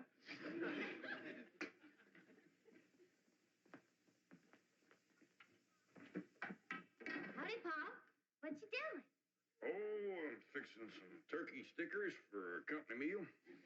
Oh, say, Elly, Yeah, Pa. is there anything you don't know about the birds and the bees? No. How come you to ask? Well, I reckon these what Sonny Drysdale's been studying at school. Either that or he's partial to them. How'd you know? Well, when I mentioned to Miss Hathaway that you was going to be keeping company with Sonny Drysdale, she says, Mr. Clampett, she says, you better have a talk with your daughter about the birds and the bees. Shucks, I know all about the little critters. Well, that's why I figured you being raised in the woods and all. But I didn't let on Miss Hathaway. I know she's just trying to be helpful. Granny says she's going to have a talk with me about courting and sparking. She is.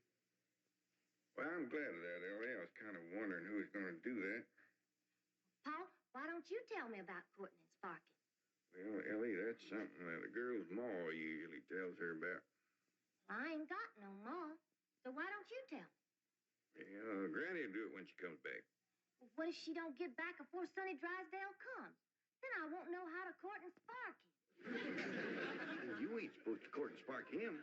That's what a feller does to a girl. How? What does he do? Well, he gets himself all slicked up, shaves real close, shines his shoes, puts on a stiff collar and a clean shirt. And he goes calling on the girl, toting a nice big store-bought box of candy. Hot diggity dog, I'm gonna like courting and sparking. It's only the courting part. I ain't got to the sparking yet. What's that like, Paul? Well, she invites him to come in the parlor and sit. And they usually sit on a sofa or something, him on one end, her on the other. Yeah? Well, then he goes to carefully, little at a time, scooching down to where he's within reaching distance of the girl. Sonny Drysdale gonna do that to me? He might. And when he does, that's when a girl has got to be careful. Don't you worry, Paul. If that rascal goes to reaching for my candy, I'll knock him clean off of that sofa. Oh, Sonny, you sea beast. You creature from the Blue Lagoon. Now, my dear, don't you fling yourself overboard, because I'm not worth it. No, don't.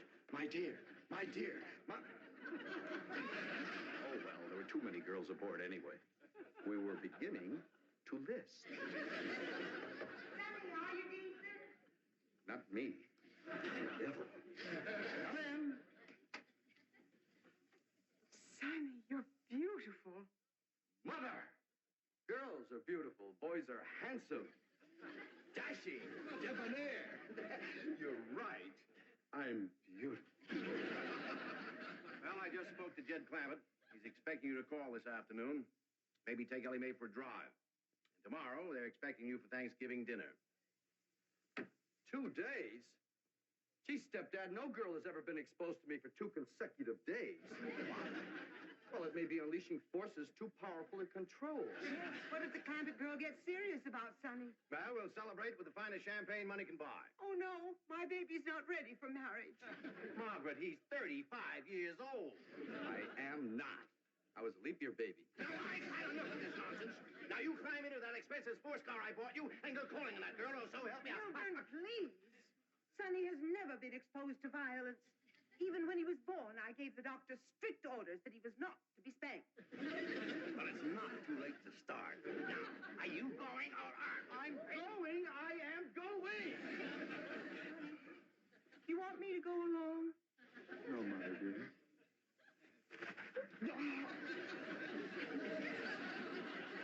Want meat, Mr. Sonny? Why, no trouble at all. Hey, whack off as much as you want. Dad, he's back from the supermarket. What darnation is that? That is what you call a shopping cart.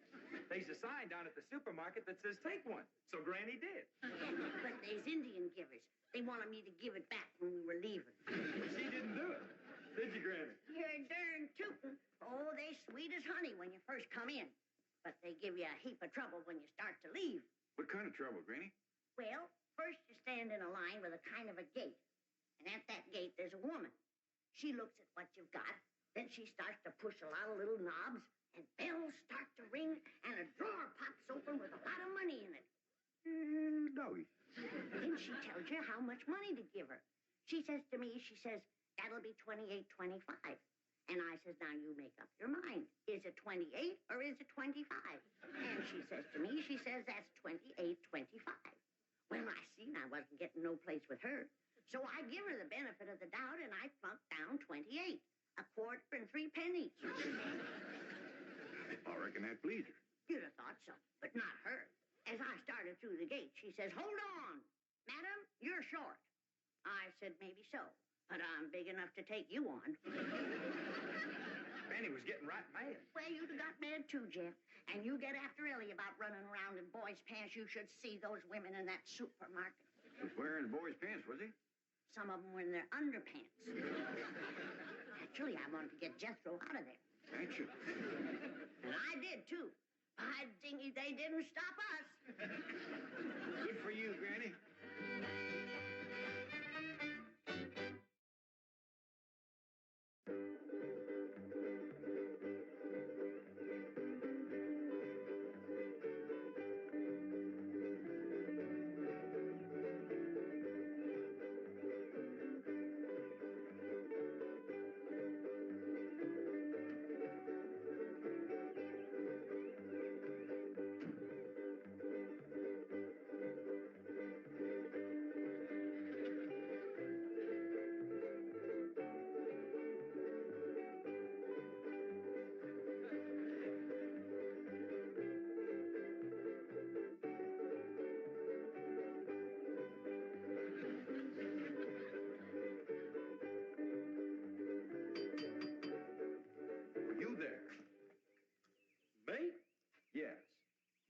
Does that weird-looking vehicle belong to you? No, sir. Can you move it? I reckon so.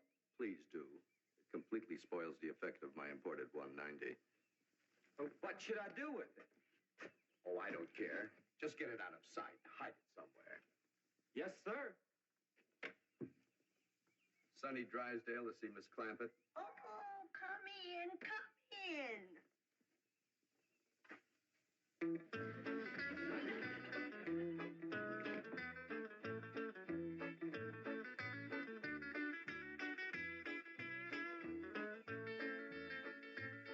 What you doing, Jethro? Trying to find out how to drive this thing. What for? Whose is it? Sonny Drysdale. He asked me to get it out of sight for him. All right. Just trying to surprise Elly. Where do you say put it? Well, he just said hide it somewhere. Yeah, let's accommodate him. You take the front end, I'll take the back. We'll put it back of them bushes yonder. Okay.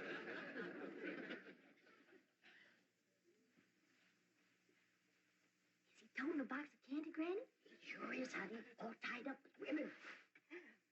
Oh, Elly. Child, you are just beautiful. Shall I sprinkle some vanilla extract on you? Becca? No, I better not. Sometimes that drives them wild. I didn't get to talk to you about courting and sparking. Oh, that's all right, Granny. Pa told me. All right, now you follow me. Don't be nervous.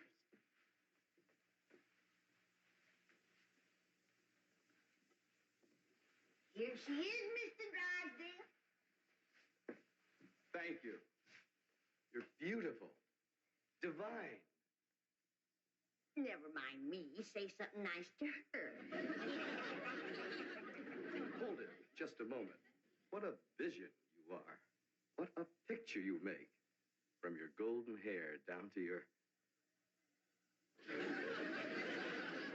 Is that for me? Yes, yes it is. Bet y'all can guess what it is. Try. It's something sweet. Exquisitely sweet. Something yummy. The yummiest. Something all girls like. You guessed it, it's me. You can sleep with it under your pillow. You want to come into the parlor? What are we going to do in there? Talk about the birds and the bees. Well, Scooby Doo. You peasant girls don't beat around the bush. Miss Clampett, my lips long to taste your lovely hand.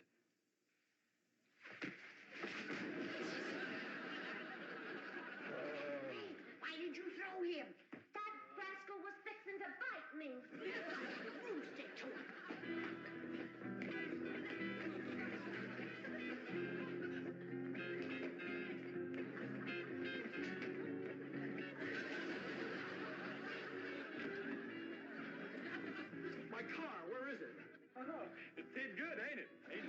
find where we put it. Big oaf, I'll destroy you.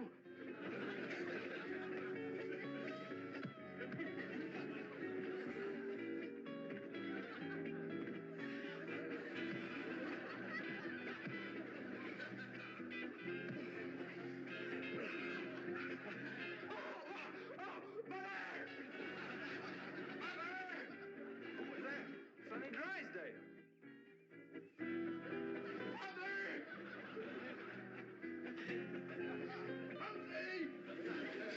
Mean critter, Jed. Yeah, Pa, he bites. I did him a favor. He commenced hitting me. I claim us Clampett's have been insulted by the Drysdales. Let's go feud 'em.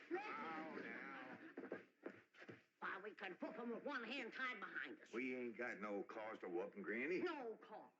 Why, just yesterday I went over there to the Drysdales to borrow a cup of possum fat. And that butler fella that lives over there, he says to me, you wouldn't pull my leg, would you? And I said, well, one good turn deserves another. Stick it up here and I'll give it a yank.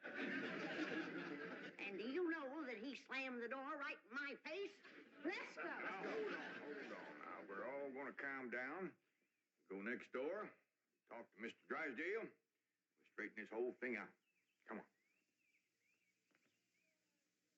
There. Mother's baby is going to be all right. Was it just a dreadful experience, darling? Dreadful. Margaret, Sonny, Clampett's here. They followed me.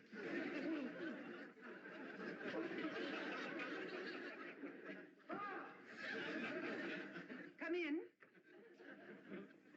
Where's Sonny? Here I am. Well, we've straightened out the misunderstanding, and now these people have something they want to say. Yes, Sonny, I reckon this is all my fault. I'm sorry I wasn't to the door like a proper pa had ought to been. I'm sorry I throwed you, Sonny. And I sure do thank you for that nice picture you gave me. And I'm sorry you hurt your hand hitting me, Sonny. And me and Jethro was sorry that we hid the automobile. We towed it back over and set it down in front of your house.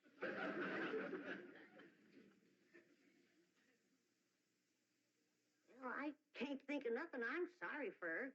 But we sure would be proud to have you all come and take Thanksgiving victuals with us. Sonny and I wouldn't think Of passing up an invitation like that. We'll be there, all of us. Let us say grace.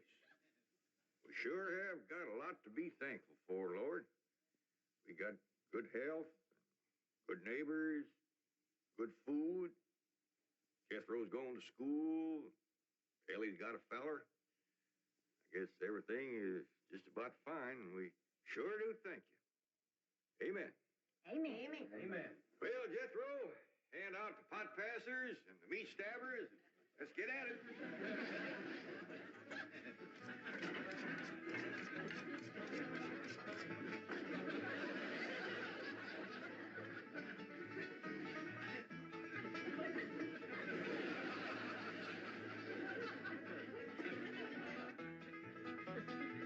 Debbie's on drumstick.